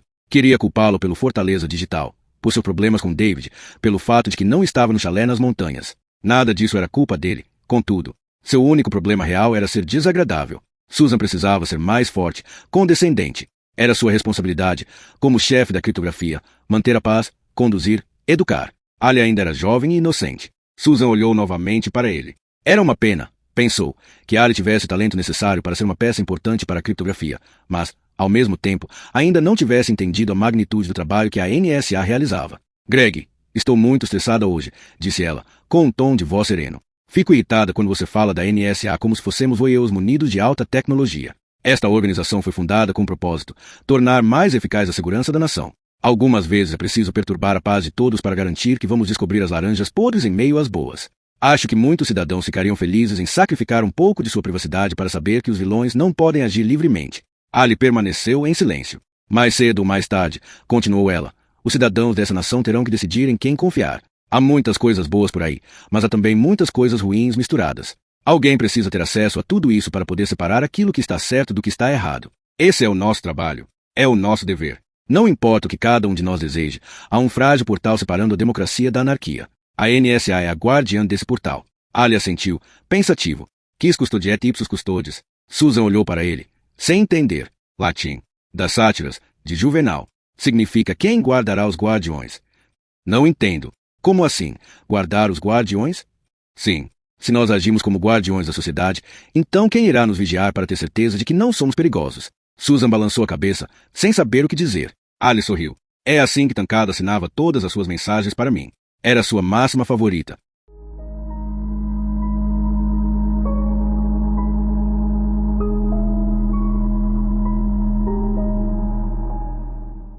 Capítulo 32. David Becker estava no corredor do terceiro andar, do lado de fora do apartamento 301. Ele olhava para a porta ricamente ornamentada e entalhada, procurando a campainha. Uma questão de segurança nacional. Becker notou que havia movimento do outro lado da porta. Ouviu pessoas falando em voz baixa. Ele bateu. Uma voz grave respondeu em alemão. Já. Becker permaneceu em silêncio. Já. A porta se entreabriu e o rosto arredondado do alemão apareceu na fresta. Becker sorriu educadamente. Não sabia o nome do homem. Deutscher, já? Perguntou ele. Alemão, certo? O homem concordou, cauteloso. Becker prosseguiu, em alemão fluente. Posso falar com você por um instante? O que você quer? Indagou o homem, estranhando aquela situação. Becker percebeu que devia ter se preparado melhor antes de bater na porta de um estranho. Procurou as palavras certas. Você possui algo de que preciso. Aparentemente, essas não eram as palavras certas. O alemão olhou fixamente para ele. Henrique, du hast einen Henrique. Você possui um anel, disse Becker. Vá embora, grunhiu o alemão. Começou a fechar a porta. Sem pensar, Becker colocou o pé na abertura, impedindo que a porta se fechasse. Ele logo lamentou ter feito isso. O alemão arregalou os olhos. Possesso. Was tust du? O que você está fazendo? Perguntou. Becker sabia que tinha passado dos limites. Olhou nervosamente para os dois lados do corredor. Ele já havia sido expulso da clínica e não queria que isso acontecesse de novo. Nem den nem Fußweg, gritou o alemão. Tire seu pé daí. Becker olhou rapidamente para os dedos gorduchos do alemão, procurando o anel. Nada. Cheguei tão perto. Pensou. Henrique, repetiu Becker, mas o alemão bateu a porta na sua cara. David Becker permaneceu um longo tempo parado no corredor, luxuosamente decorado. A réplica de um quadro de Salvador Dalí estava pendurada perto dele. Muito adequado, pensou Becker. Surrealismo. Estou preso em um sonho surreal. Havia acordado naquela manhã em sua própria cama, mas, por algum motivo peculiar, tinha ido parar na Espanha e agora estava tentando entrar à força no quarto de hotel de um estranho em busca de um anel mágico. A lembrança da voz seca de Satori o trouxe de volta à realidade. Você precisa encontrar aquele anel. Becker respirou fundo e silenciou a voz em sua mente. Tudo o que queria era voltar para casa. Olhou de novo para a porta do 301. Seu ticket para casa estava bem ali, do outro lado. Tudo o que precisava fazer era ir até lá e pegar o anel. Inspirou e expirou longamente, tentando relaxar. Então dirigiu-se novamente para o 301 e bateu com firmeza na porta. Era hora de jogar pesado. O alemão escancarou a porta e estava prestes a reclamar, mas Becker foi mais rápido. Puxou o cartão do clube de squash de Maryland e vociferou. Polizei. Forçou a passagem, entrou no quarto e acendeu as luzes. O alemão virou-se, em estado de choque. Was machst? Silêncio. Becker voltou a falar em inglês. Você está com uma prostituta aqui? Perguntou, enquanto olhava ao redor, à procura da mulher. Era o quarto de hotel mais suntuoso que já havia visto. Havia rosas, champanhe e uma grande cama com dossel. Rodo não estava ali, mas notou que a porta do banheiro estava fechada. Prostituierte? O alemão olhou preocupado na direção do banheiro. Ele era maior do que Becker havia imaginado. Sua papada tripla se juntava ao peito cabeludo e depois seu contorno rotundo se ampliava ainda mais na barriga fenomenal. Estava usando o roupão branco do Alfonso XIII e a faixa mal conseguia contornar toda a sua cintura. Becker encarou o gigante com o olhar mais ameaçador que conseguiu fazer. Qual o seu nome? O alemão entrou em pânico. O que você quer? Estou em uma operação conjunta com o Departamento de Relações Turísticas da Guardia de Sevilha. Há uma prostituta aqui? O alemão não parava de olhar nervosamente para a porta do banheiro. Ele hesitou, mas finalmente a admitiu. Já. Você sabia que essa atividade é ilegal na Espanha? Não, não sabia. Mentiu o outro. Vou mandá-la embora agora mesmo. Lamento, mas é tarde demais para isso, disse Becker, em tom autoritário. Andou pelo quarto, como via os detetives fazerem nos filmes. Tenho uma proposta, em Vorschlag, gaguejou o alemão. Uma proposta? Sim. Posso levá-lo para a delegacia agora mesmo. Becker fez uma pausa dramática e estalou os dedos. Ou, perguntou o alemão, nervoso. Ou podemos fazer um acordo. Que tipo de acordo? O alemão tinha ouvido muitas histórias sobre a corrupção na Guardia Civil Espanhola. Você tem algo que eu quero, disse Becker. Sim, claro, disse o alemão, mais animado agora e dando um sorriso forçado. Foi até seu armário pegar a carteira. Quanto? Becker lançou-lhe um olhar indignado. Você está tentando subornar um oficial da lei? Oh, não, de forma alguma. Apenas pensei que... O alemão rapidamente pôs sua carteira de lado. Eu. O homem estava totalmente fora de si. Jogou-se em um canto da cama, entrelaçou as mãos olhando para baixo. A cama gemeu sob seu peso. Eu lamento. Becker tirou uma rosa do vaso que estava no centro do quarto e cheirou-a, displicente, antes de deixá-la cair no chão. Virou-se subitamente e disparou. O que você pode me dizer sobre o assassinato? O alemão ficou branco. Mor? Assassinato? Sim. Lembra-se? O oriental. Hoje pela manhã? No parque? Foi um assassinato. Ermordung. Becker amava o termo alemão para assassinato. Ermordung. Era de arrepiar. Ermordung? Ele foi? Sim. Mas isso não é possível, disse o alemão, com falta de ar. Eu estava lá. Ele teve um ataque cardíaco. Eu vi. Não havia sangue, nenhuma bala. Becker balançou a cabeça, complacente. As coisas nem sempre são o que parecem. O alemão ficou ainda mais pálido. Becker sorriu internamente. Sua mentira havia surtido efeito. O pobre homem estava branco e suava em profusão. O que você quer? Balbuciou. Não sei de nada. Becker começou do início. O homem que foi assassinado usava um anel de ouro. Preciso do anel. N não está comigo. Becker suspirou, condescendente, e fez um gesto na direção do banheiro. E Rodo? Deudrop? O homem, que já estava branco, ficou azul. Você conhece Deudrop? Limpou o suor que escorria por sua testa, molhando as mangas do roupão. Estava prestes a dizer algo quando a porta do banheiro se abriu. Os dois olharam na mesma direção. Rodo Eva Granada estava de pé junto à porta. Uma visão e tanto. Seus cabelos ruivos eram longos e lisos. A pele era lisa e bronzeada, os olhos castanhos e a face longilínea. Também usava o roupão do hotel. A faixa estava perfeitamente apertada, ressaltando seus belos quadris. A parte superior do roupão se abria em um longo decote, revelando a pele bronzeada e deixando entrever os seios. Saiu do banheiro inteiramente segura de si. Posso ajudá-lo? Perguntou, no inglês imperfeito. Becker, do outro lado do quarto, olhou para aquela mulher estonteante, mas sequer piscou. Apenas disse, friamente, preciso do anel. Quem é você? Ela perguntou. Becker voltou a falar espanhol, com o sotaque perfeito da Andaluzia. Guardia Civil. Ela riu. Impossível, respondeu, em espanhol. Becker sentiu um nó na garganta. Rodo claramente era mais dura na queda do que seu cliente. Impossível? Repetiu ele, mantendo a calma. Quer ir até a delegacia para que eu possa provar? Rodo sorriu maliciosamente. Prefiro não aceitar a oferta, pois não gostaria de constrangê-lo. Agora me diga, quem é você? Becker decidiu continuar na mesma linha. Trabalho para a Guardia de Sevilha. Rodo moveu-se, provocante, em sua direção. Conheço todos os policiais da cidade. São meus melhores clientes. Becker sentiu aquele olhar cortante atravessá-lo. Repensou sua estratégia. Faço parte de uma força-tarefa especial para turistas. Me dê o anel, ou terei que levá-lo até o distrito. E o quê? Perguntou ela, levantando uma das sobrancelhas, zombeteira, os olhos fixos em Becker. Ele ficou em silêncio. Havia passado do ponto, e agora o plano estava se voltando contra ele. Porque ela não está acreditando em minha história. Rodo aproximou-se ainda mais. Olhe, não sei quem você é nem o que você quer, mas, se não sair deste quarto agora, vou chamar a segurança do hotel, e a verdadeira guardia irá prendê-lo por se fazer passar por um policial. Becker sabia que Statori poderia tirá-lo da cadeia em 5 minutos, mas no seu último telefonema havia ficado bem claro que ele deveria lidar com o assunto de forma extremamente discreta. Ser preso não fazia parte dos planos. Rodo parou bem perto de Becker. Continuava olhando fixamente para ele. Está bem, disse Becker, com um suspiro, dando-se por derrotado. Deixou de lado seu perfeito sotaque de Sevilha e disse, não estou trabalhando para a polícia de Sevilha. Uma organização do governo dos Estados Unidos me enviou para localizar o anel. É tudo que posso dizer. Me autorizaram a pagar uma boa soma por ele. Houve um longo silêncio. Rodo deixou as palavras de Becker suspensas no ar por alguns instantes antes de dizer, com um sorriso malicioso. Ora, não foi tão difícil assim, não é? Sentou-se em uma cadeira e cruzou as pernas. Quanto você pode pagar? Becker sentiu-se aliviado. Ele não perdeu tempo e foi direto ao assunto. $5.000 americanos. Era metade do valor que levava com ele, mas provavelmente umas 10 vezes mais do que o anel valia de facto. Rodo ergueu as sobrancelhas. Isso é muito dinheiro. Sim. Podemos chegar a um acordo. Rodo balançou a cabeça. Gostaria de poder dizer que sim. $10.000? Becker apressou-se em dizer. É tudo que tenho. Nossa, ela sorriu. Americanos realmente não sabem negociar. Você não iria durar um dia no mercado local. Dinheiro vivo, agora, disse Becker, pegando o envelope em seu bolso. Só quero ir para casa. Rodo sacudiu a cabeça. Não posso. Por que não? Respondeu Becker, rispidamente. O anel não está mais comigo, disse ela, se desculpando.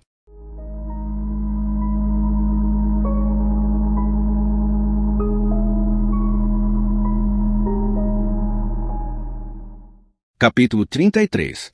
Em seu escritório, Tokuji no Mataka andava de um lado para o outro como um animal enjaulado. Ainda não tinha recebido notícias de seu contato, North Dakota. Malditos americanos. Não tem a menor noção de pontualidade. Ele mesmo teria ligado de volta para North Dakota, mas não sabia seu número. No Mataka odiava fazer negócios dessa forma, quando outra pessoa estava no controle. Desde o início, no Mataka tinha suspeitado de que as chamadas de North Dakota podiam ser falsas. Talvez fosse um competidor japonês se divertindo com ele, fazendo de tolo. Estava novamente pensando nisso. No Mataka concluiu que precisava de mais informações. Saiu apressadamente de seu escritório e entrou no primeiro corredor à esquerda. Seus funcionários se curvavam em sinal de reverência quando passava. Numataka tinha plena consciência de que não faziam isso porque gostavam dele. A reverência era uma cortesia meramente formal, e os funcionários a fariam mesmo para o mais temível chefe. Numataka foi direto para a principal mesa telefônica da empresa. Todas as chamadas eram repassadas por uma única telefonista através de uma Korenko 2000, uma central de 12 linhas. A operadora estava ocupada, mas levantou-se e fez uma mesura assim que viu Numataka entrar. Sente-se, ordenou. Recebi uma chamada às 4h45 em minha linha pessoal hoje. Você pode me dizer qual a origem? Numataka se arrependera por não ter feito isso antes. A telefonista respondeu, nervosa. Não temos um identificador de chamadas nesta máquina, senhor, mas posso falar com a companhia telefônica. Tenho certeza de que podem ajudar. Numataka não tinha dúvida de que poderiam ajudar. Nesta era digital, a privacidade havia se tornado uma coisa do passado. Tudo estava registrado em algum lugar. As companhias telefônicas podiam dizer exatamente quem havia ligado e quanto tempo a chamada tinha durado. Fale com eles e depois me diga o que descobriu, ordenou.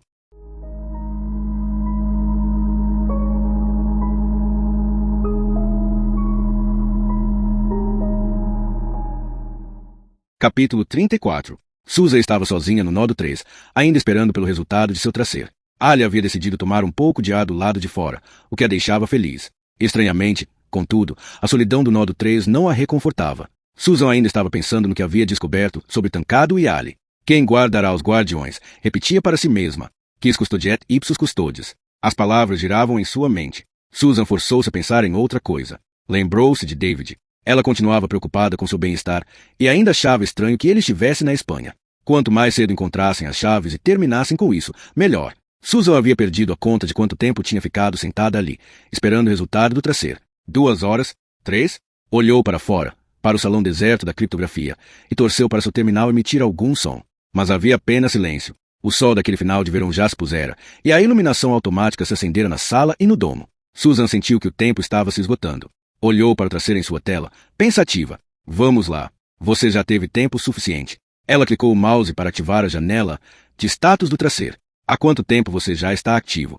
Assim como a tela do Exemon do Transtra, a janela de status do tracer mostrava, em horas, minutos, há quanto tempo o programa estava sendo executado. Susan esperava ver uma contagem de 1 ou 2 horas, pelo menos. Em vez disso, viu uma mensagem totalmente diferente que fez seu sangue gelar nas veias. Tracer cancelado, cancelado. Ela disse em voz alta, perplexa. Por quê? Num acesso de pânico, Susan olhou desnorteada para seu programa procurando qualquer comando que pudesse ter provocado o cancelamento do tracer. Sua busca foi em vão. Parecia que o próprio tracer interrompera sua execução. Para Susan, isso só podia significar uma coisa. Seu tracer tinha um bug, um erro de programação. Susan considerava que os bugs eram a coisa mais irritante na programação de computadores. Como os computadores seguem ordens minuciosas de operação, qualquer erro mínimo geralmente traz enormes consequências. Pequenos erros, como, por exemplo, quando um programador digita uma vírgula em vez de um ponto, podem fazer sistemas inteiros parar. Susan sempre achou engraçada a origem da palavra bug, que significa, literalmente, insecto. O termo originou-se do primeiro computador do mundo, o Mark I, construído em 1944 em um laboratório da Universidade de Harvard. Ocupava uma sala inteira e era um labirinto de cabos conectando válvulas e circuitos eletromecânicos. Quando estava em operação, surgiu um erro persistente e ninguém conseguia descobrir a causa. Após horas de pesquisas, um assistente de laboratório finalmente solucionou o problema. Aparentemente, uma mariposa havia pousado em uma das placas do computador. Tendo morrido pelo choque elétrico, criou um curto-circuito. A partir de então, os erros de computador passaram a ser frequentemente chamados de bugs. Não tenho tempo para isso, praguejou Susan. Encontrar um bug em um programa é um processo que pode levar dias. Milhares de linhas de código de programação precisam ser investigadas para encontrar um erro minúsculo, quase como inspecionar uma enciclopédia à procura de um erro de digitação. Sua única escolha era enviar o tracer novamente. Ela sabia, contudo, que o tracer provavelmente iria se deparar com o mesmo erro e abortar a operação novamente. Encontrar e corrigir o erro levaria tempo, e tempo era algo que ela e o comandante não tinham. Contudo, enquanto Susan olhava para o tracer, pensando que erro ela poderia ter cometido, percebeu que havia alguma coisa que não fazia sentido. Ela tinha usado exatamente a mesma versão do tracer um mês atrás sem nenhum problema. Como seria possível que surgisse um erro do nada? Lembrou-se de um comentário que Statori havia feito antes. Eu mesmo tentei enviar seu tracer, mas ele não parava de retornar dados sem sentido. Não parava de retornar dados, Susan pensou. Como aquilo era possível? Que dados ele estava retornando? Se Statori havia recebido dados de volta do tracer, então o programa estava funcionando. Os dados não faziam sentido, presumiu Susan, porque o comandante havia digitado chave de pesquisa incorretas. Ainda assim, o tracer estaria funcionando. Susan repensou a questão e concluiu que havia uma explicação alternativa para o tracer ter abortado. Erro de programação não eram a única coisa capaz de interromper um programa em andamento. Algumas vezes havia forças externas em ação, como variações na energia, problemas em placas de circuito ou no cabeamento. Como o hardware do Nodo 3 era muito avançado, ela sequer tinha levado essas hipóteses em conta. Levantou-se e andou rapidamente na direção de uma grande prateleira cheia de manuais técnicos. Pegou um fichário rotulado de SysOp e percorreu o índice. Achou o que queria, voltou para seu terminal com o manual e digitou alguns comandos. Então esperou enquanto o computador vasculhava a lista dos comandos executados nas últimas 3 horas. Ela esperava que a pesquisa indicasse algum tipo de interrupção externa, como um comando de cancelamento gerado por alguma falha elétrica ou um chip defeituoso. O terminal de Susan emitiu um bip. Seu pulso se acelerou. Olhou para a tela, ansiosa. Código de erro 22. Susan sentiu suas esperanças aumentarem. Aquilo era uma boa notícia. O facto de que a pesquisa havia retornado um código de erro significava que o traseiro estava funcionando bem. Aparentemente havia sido abortado por uma anomalia externa que dificilmente se repetiria. Código de erro 22. Susan vasculhou a memória tentando lembrar o que aquele erro significava. As falhas de hardware eram tão raras no Nodo 3 que ela não conseguia se lembrar dos códigos numéricos. Ela abriu o manual de SysOp e começou a ler a lista de erros. 19. Partição de disco rígido corrompida 20. Flutuação de energia 21.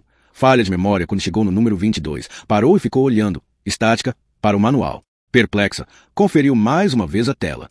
Código de erro 22. Susan voltou a olhar para o manual de SysOp. O que via não fazia sentido. O manual dizia apenas 22. Cancelamento manual.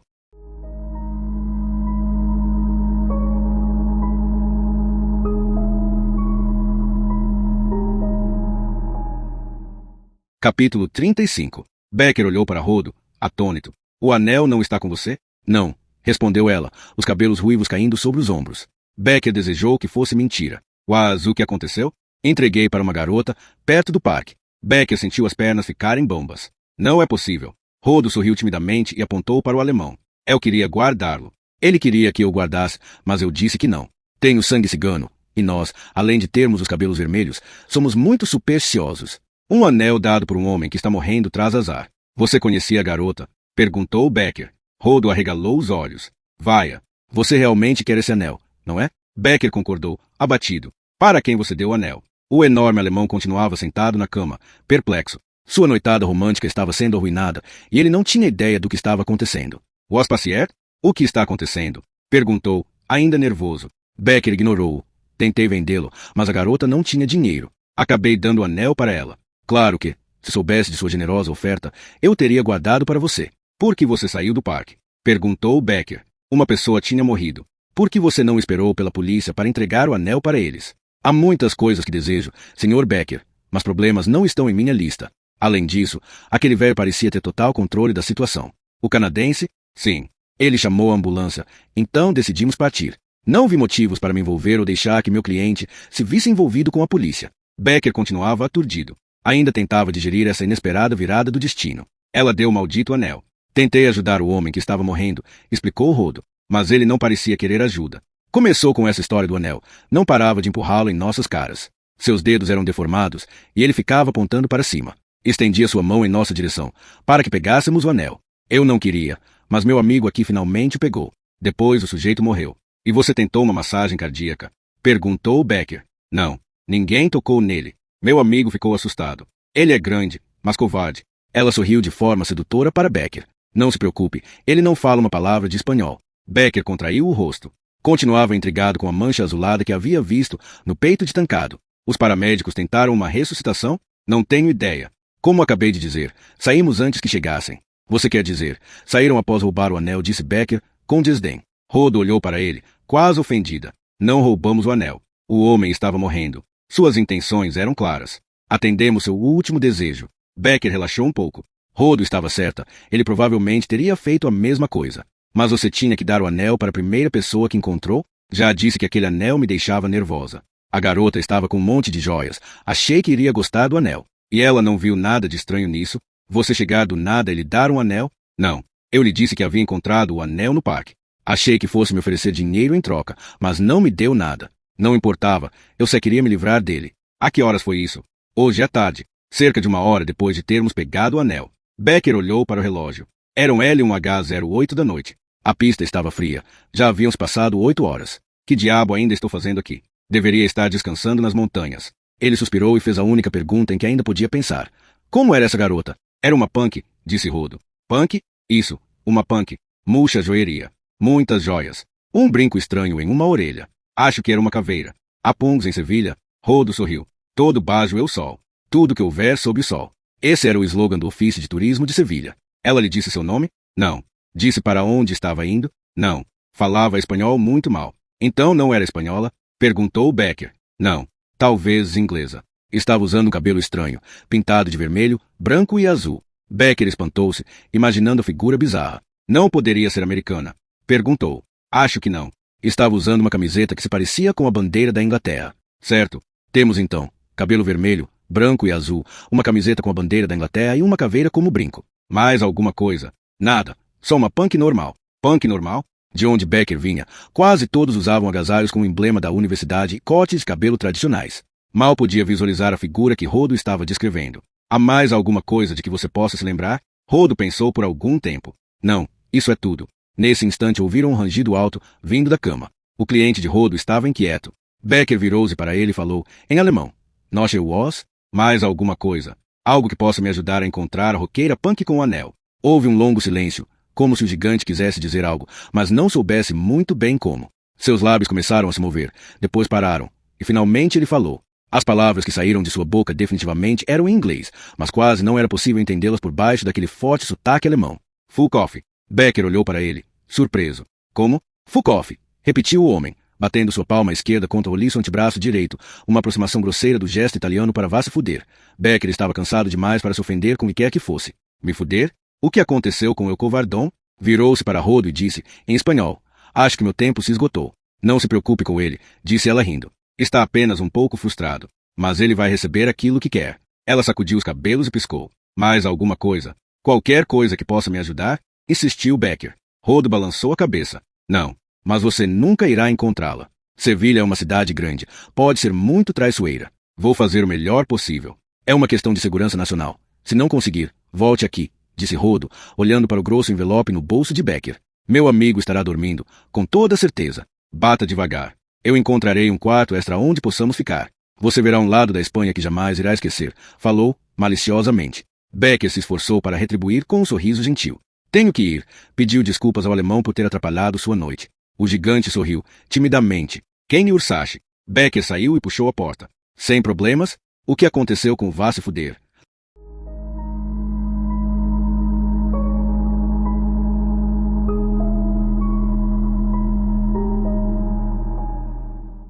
Capítulo 36. Cancelamento manual? Susan olhava para sua tela, atonita. Ela tinha certeza de que não havia digitado nenhum comando para um cancelamento manual, pelo menos não intencionalmente. Tentou pensar se teria digitado um comando por acidente. Impossível, murmurou. De acordo com o histórico, o comando para cancelamento fora enviado há menos de 20 minutos. A única coisa que Susan havia digitado nesse intervalo era seu código pessoal quando saiu para falar com o comandante, o que jamais poderia ser interpretado como um cancelamento.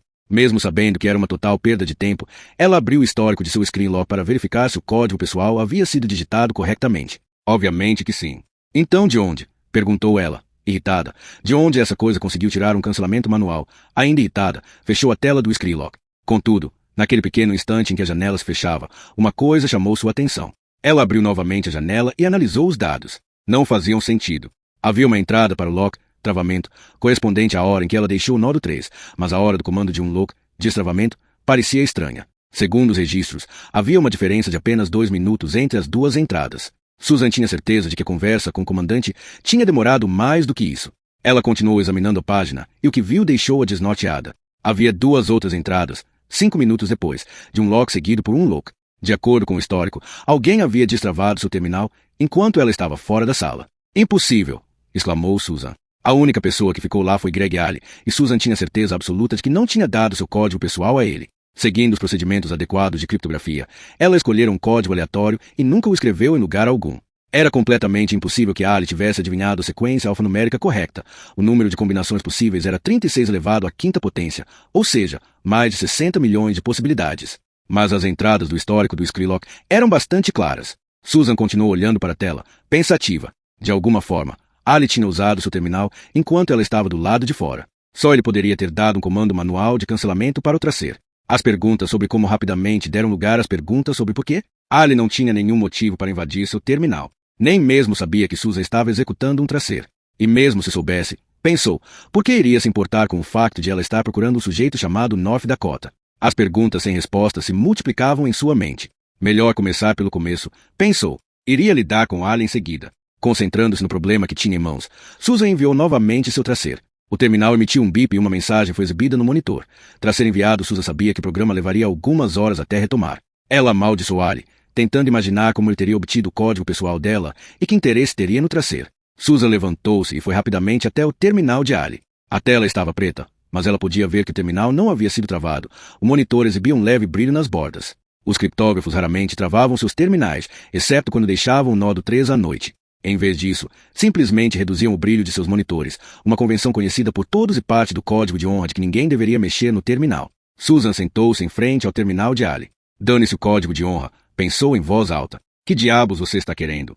Olhando rapidamente para o salão deserto da criptografia, Susan retomou ao normal o brilho do monitor de Ali. A tela, contudo, estava inteiramente vazia. Susan olhou para ela, pensativa. Sem saber muito bem como proceder, chamou um programa de pesquisa de dados e digitou: pesquisar.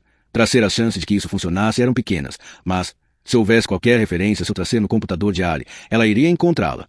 Poderia ajudar a explicar por que ele havia decidido abortar o programa. Segundos depois, o resultado foi exibido. Nenhum item encontrado, Susan pensou um pouco, sem nem mesmo saber exatamente o que estava procurando. Tentou novamente. Pesquisar. Skrelok. O programa retomou uma pequena lista de referências sem importância. Nada que indicasse que Raleigh tinha uma cópia do código pessoal de Susan em seu computador.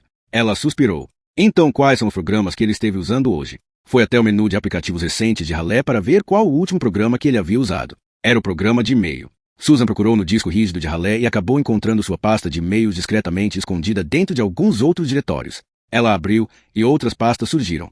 Aparentemente, Raleigh tinha diversas identidades e contas de e-mail. Susan notou, sem se surpreender, que uma delas era uma conta anônima. Ela abriu o diretório, clicou em uma das mensagens recebidas e leu o conteúdo. Levou um susto. O texto da mensagem dizia: para, na dota@ara.anum.org e @doxixa.edu grandes progressos. Fortaleza Digital está quase pronto. Esse programa irá fazer com que a NSA volte décadas atrás.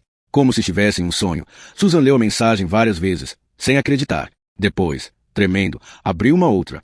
Para, na dota@ara.anum.org e @doxixa.edu a função de mensagem clara circular funciona. Cadeia de caracteres mutantes são a resposta. Era impensável. No entanto, lá estava a prova. E-mails de Insei Tancado. Ele havia escrito diversas vezes para Greg Raleigh. Os dois estavam trabalhando juntos. Susan ficou paralisada, defrontando-se com a terrível verdade à sua frente, no terminal. Greg Raleigh na Dota. Os olhos de Susan se fixaram na tela. Sua mente tentava desesperadamente encontrar outra explicação, mas não havia nenhuma. Aquilo era uma prova, direta e sem recurso possível. Tancado havia usado cadeias de caracteres mutantes para criar uma função de mensagem clara circular, e Ali havia conspirado com ele para acabar com a NSA. Não é possível, pensou Susan. Mas sua conversa recente com Ali ecoava em sua mente. Tancado e eu trocamos alguns e-mails. Alguma hora vou cair fora daqui. Ainda assim, Susan não podia aceitar o que estava vendo. Greg podia ser grosseiro e arrogante, mas isso não fazia dele um traidor.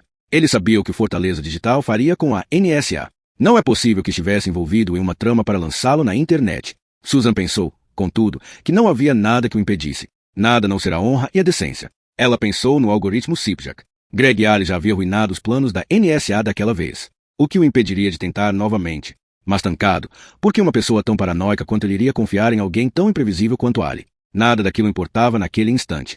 O fundamental era falar com os Trattori. Por uma coincidência irônica, o parceiro de Tancado estava bem ali, na frente deles. Ela ficou imaginando se Ali já sabia que Tancado estava morto. Começou a fechar rapidamente os e-mails de Ali para deixar o terminal exatamente como ele o havia encontrado. Ele não podia suspeitar de nada, ainda não. A chave do Fortaleza Digital provavelmente estava ali mesmo, escondida naquele computador. Exatamente quando Susan fechava os últimos arquivos, uma sombra passou por fora da janela do Nodo 3. Ela olhou rapidamente para trás e viu que Ali se aproximava. Sentiu a adrenalina aumentar. Ele estava quase na porta. Mas que droga, pensou, irritada, calculando a distância que a separava de sua cadeira. Sabia que não chegaria a tempo. Ali estava bem próximo. Sua mente disparou, percorrendo o Nodo 3 à procura de opções. As portas atrás dela fizeram um clique e em seguida o mecanismo de abertura entrou em ação. Seu instinto prevaleceu e, afundando os pés no tapete, deslizou em passos largos e rápidos na direção da despensa. Quando as portas se abriram, Susan havia chegado até a geladeira, abrindo-a com um puxão forte. Um jarro de vidro que estava em cima ameaçou cair, balançou um pouco e parou no mesmo lugar. Com fome? Perguntou Ali, entrando no nódo 3 e andando na direção dela. Sua voz era calma e levemente sedutora. Quer dividir um pouco de tofu? Susan expirou e virou-se para ele. Não, obrigado. Acho que eu vou. Mas as palavras ficaram presas em sua garganta. Ela ficou branca. Ali olhou-a, sem entender. O que há de errado? Susan mordeu o lábio e encarou-o. Nada, conseguiu dizer. Mas era mentira. Um pouco mais à frente, a tela do terminal de Ali estava acesa. Ela se esquecera de reduzir o brilho.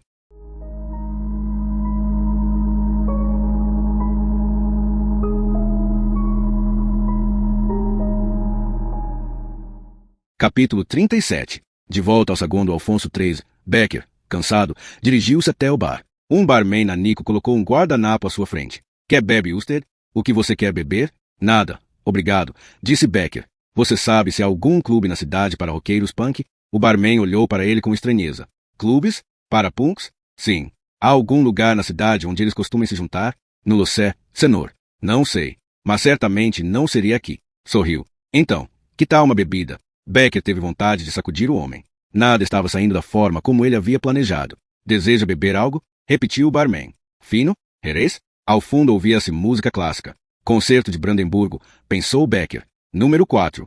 Ele e Susan viram a orquestra de câmara da Academy of St. Martin in the Fields tocar os concertos de Brandemburgo na universidade, no ano anterior. Becker desejou que a namorada estivesse com ele naquele momento. Um leve sopro vindo de uma saída de ar-condicionado acima dele fez com que se lembrasse de como estava a temperatura lá fora. Teria que andar pelas ruas infernais e cheias de drogados de Triana procurando uma punk usando uma camisa com a bandeira da Inglaterra. Pensou em Susan outra vez. Zumo de arandano. Ouviu sua própria voz dizer mecanicamente. Suco de mirtilo. O barman ficou confuso. Solo? O suco de mirtilo era popular nos drinks da Espanha, mas tomá-lo sozinho era inusitado. Sim, solo. É com um pouco de Smirnoff? Insistiu o barman. Um pouco de vodka? No, gracias. Grátis? Por conta da casa. Com o cérebro latejando, Becker pensou nas ruas sujas de Triana, no calor sufocante e na longa noite que tinha pela frente. Sim, enche-me um pouco de vodka, concordou. O barman pareceu ter ficado feliz com a resposta e virou-se para preparar o drink. Becker percorreu com os olhos o balcão ornamentado do bar, pensando se estava sonhando. Qualquer coisa faria mais sentido do que a verdade. Sou um professor universitário, é uma missão secreta. O barman retomou, fez um ligeiro floreio e lhe entregou o drink. A seu gosto, Senhor. Mirtilo com um pouco de vodka. Becker agradeceu e pegou o drink. Tomou um gole e engasgou-se. Isso é um pouco?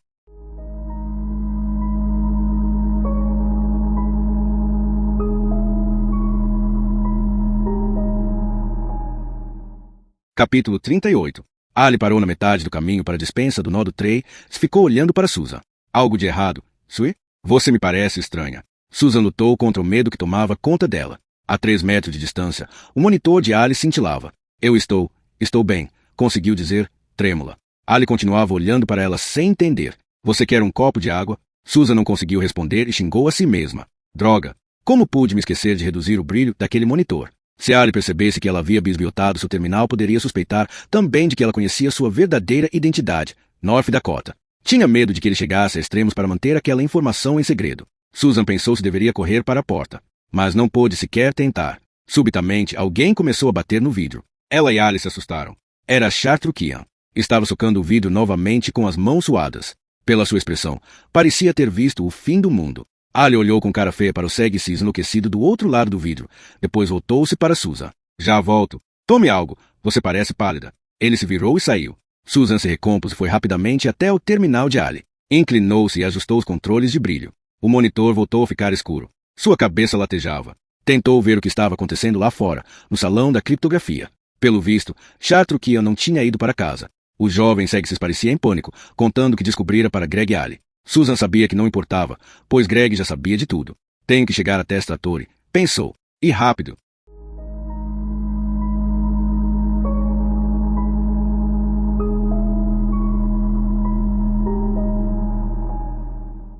Capítulo 39. No quarto 301, Rocio Eva Granada estava nua em frente ao espelho. Aquele era o momento no qual tentará não pensar durante todo o dia. O alemão estava na cama esperando por ela. Ele era o cliente mais gordo que já havia atendido.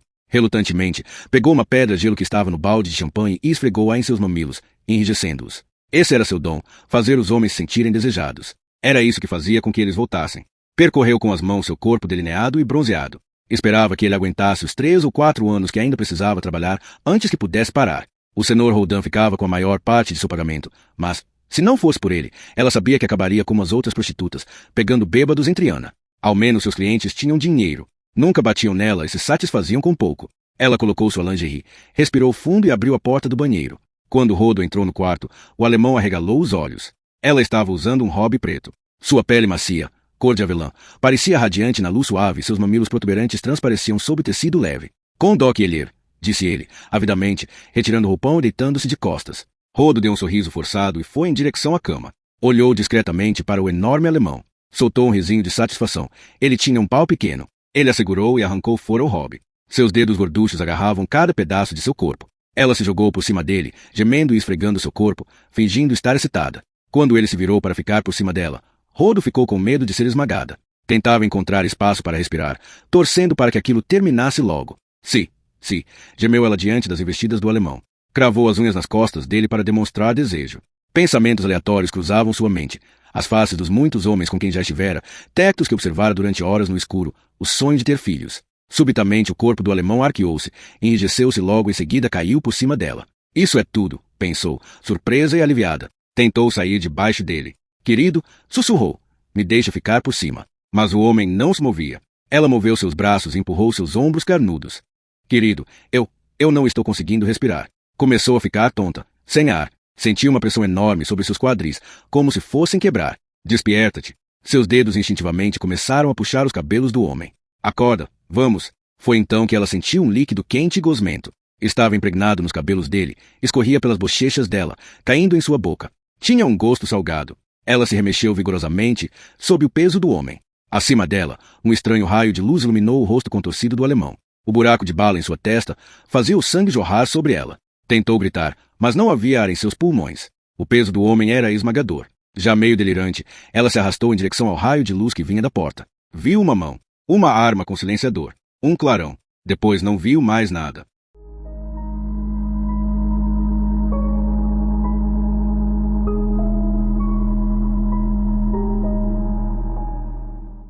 Capítulo 40. Do lado de fora do Nodo 3, Chatrukian parecia desesperado. Estava tentando convencer Ali de que o trânsito estava com problemas sérios. Susan passou correndo por eles com uma única coisa, em mente encontrar Strattori. O Segsis, em pânico, segurou o braço de Susan. Senhorita Fletcher, temos um vírus. Eu tenho certeza absoluta. Você tem que... Susan soltou seu braço com um puxão e olhou para ele, enfesada. Achei que o comandante tivesse dito para você ir para casa. Mas o monitor de execução está registrando 18 horas. O comandante Strattori disse que você deveria ir para casa. Foda-se, Strattori, gritou Chatrukian, suas palavras ressoando pelo domo. Uma voz grave ecoou, vinda de cima. Senhor Chatrukian? Os 3 funcionários da criptografia pararam, congelados. Strattori estava de pé na plataforma de metal que ficava do lado de fora e um pouco acima de seu escritório. Por alguns instantes, o único som dentro do domo era o zumbido grave e cíclico dos geradores abaixo do solo. Susan tentou desesperadamente atrair o olhar de Strattori. Comandante, Ali é North Dakota. Mas Strattori olhava fixamente para o jovem Segsis. Ele desceu a escada sem piscar, encarando Chatrukian o tempo todo. Atravessou o salão da criptografia e parou a 15 centímetros do técnico, que agora tremia visivelmente. O que você disse? Senhor, o trânsito está com problemas, disse Chatrukian, gaguejando. Comandante? Interrompeu Susan. Será que eu poderia? Strattori fez sinal para que ela se calasse. Seus olhos continuavam fixos no Segsis. Phil continuou, atrapalhando-se com as palavras. Temos um arquivo infectado. Senhor, eu tenho certeza. O rosto de Strattori ficou vermelho. Senhor Chatrukian, já tivemos essa conversa. Não há arquivo algum infectando o trânsito. Sim, há algo lá. Insistiu o outro. E se conseguir abrir caminho até o banco de dados principal? E onde está esse arquivo infectado? Rugiu Strattori. Mostre-me. Chatrukian hesitou. Não posso. Claro que não. O arquivo não existe. Susan fez outra tentativa. Comandante, eu preciso. Novamente, Strattori fez um sinal ríspido para que se calasse. Susan olhava para Ali, nervosa. Ele parecia estar observando tudo com um ar superior e distante. Faz sentido, pensou ela. Ali não estaria preocupado com o vírus. Ele sabe o que está acontecendo de fato dentro do trânsito. Chatrukian era persistente. O arquivo infectado existe, senhor. Mas o Gauntlet não o pegou. Se o Gauntlet não o pegou, como você pode saber que ele existe? Disse Strattori, enfurecido. Chatrukian respondeu, agora mais confiante. Cadeias de caracteres mutantes. Senhor, fiz uma análise completa e encontrei cadeias de caracteres mutantes. Susan podia entender agora porque o técnico estava tão preocupado. Cadeias de caracteres mutantes, pensou. Sequências de códigos de programação capazes de corromper dados de formas extremamente complexas. Eram muito comuns em vírus de computador, em particular nos vírus que alteravam grandes blocos de dados. Susan também sabia, pelo que Tancado havia dito no e-mail, que as cadeias de caracteres mutantes encontradas por Shatrukian eram inofensivas, se faziam parte do código do Fortaleza Digital. O SegSys foi em frente. Quando encontrei as cadeias pela primeira vez, senhor, pensei que os filtros do Gauntlet haviam falhado. Mas então executei alguns testes e descobri que... Ele fez uma pausa, sentindo-se bastante constrangido. Eu descobri que alguém havia ordenado manualmente que o Gauntlet fosse contornado. Sua última declaração gerou um profundo silêncio. O rosto de Stratori ficou mais vermelho ainda. Não havia dúvida sobre quem Shatrukian estava acusando. Em toda a criptografia, apenas o terminal de Stratori possuía o nível de acesso necessário para ordenar que os filtros do Gauntlet fossem contornados. Então, com voz gélida e cortante, Stratori falou: Senhor Shatrukian, isso definitivamente não é problema seu, mas fui eu que ordenei que o Gauntlet fosse contornado. Continuou, no limite da irritação, quase perdendo o controle. Como lhe disse antes, estou executando um diagnóstico muito avançado. As cadeias de caracteres mutantes que você está vendo no trânsito são parte desse diagnóstico. Estão lá porque eu as coloquei lá. O Gauntlet não permitiu que eu carregasse o arquivo, então ordenei que seus filtros fossem contornados. O olhar de Stratori concentrou-se sobre Shatrukian como um par de lasers. Há algo mais que você queira dizer antes de partir? Agora tudo estava claro para Susan. Quando Stratori baixou da internet o algoritmo encriptado do Fortaleza Digital e tentou usar o trânsito para descodificá-lo, as cadeias de caracteres mutantes ativaram os filtros do Gauntlet. Ansioso para saber se o Fortaleza Digital era realmente indecifrável ou não, Stratori decidiu contornar os filtros. Em uma situação normal, ordenar que o Gauntlet fosse contornado era impensável. Naquele caso específico, contudo, não havia perigo algum, pois o comandante sabia exatamente o que era o arquivo e de onde vinha. Com todo respeito, senhor, nunca ouvi falar de um diagnóstico que utilize cadeias de caracteres mutant, protestou Shatrukian. Comandante, eu realmente preciso, interrompeu Susan, ansiosa para ter uma oportunidade de conversar a sós com ele. Desta vez suas palavras foram cortadas pelo som agudo do celular de Stratori. O comandante pegou o aparelho. Quem é? Gritou. Depois ficou em silêncio e ouviu o que estavam dizendo do outro lado da linha. Susan esqueceu-se de Ali por alguns instantes. Ela desejava que fosse David ligando. Diga-me que ele está bem. Diga-me que encontrou o anel. Mas Stratori viu seu olhar e balançou discretamente a cabeça. Não era David. Susan sentiu-se desmoronar. Tudo o que ela queria saber era se o homem que amava estava a salvo. Stratori, ela supunha, estava impaciente por outras razões. Se David demorasse muito, ele teria que mandar reforços, agentes da NSA. Era um jogo que ele certamente queria evitar. Comandante, disse Shatrukian, com urgência em sua voz. Eu realmente acho que deveríamos verificar. Só um instante, disse Stratori à pessoa do outro da linha. Cobriu o fone e lançou um olhar feroz para o jovem SegSys. Senhor Shatrukian, esta discussão está terminada. Você deve sair da criptografia. Agora. Isto é uma ordem, vociferou. Shatrukian ficou paralisado. Mas, senhor, as cadeias de caracteres mutam. Agora. Berrou Stratori. Shatrukian olhou para ele por um segundo, sem fala. Depois saiu furioso na direção do laboratório de SegSys. Stratori então virou-se e olhou para Ali com curiosidade. Susan entendeu por que o comandante estava tão espantado. Ali havia ficado absolutamente quieto. Demasiadamente quieto. Na verdade, embora soubesse muito bem que não havia nenhum diagnóstico que usasse cadeias de caracteres mutantes, muito menos um que pudesse manter o trânsito ocupado durante 18 horas. Ainda assim, Ali não havia emitido um som. Parecia completamente indiferente àquela agitação toda. Stratori obviamente estava pensando por quê. E Susan tinha a resposta. Comandante, se eu pudesse falar com o senhor, insistiu ela. Me dê apenas um minuto, respondeu, ainda olhando para Ali com curiosidade. Preciso responder a essa chamada. Em seguida, foi para o seu escritório.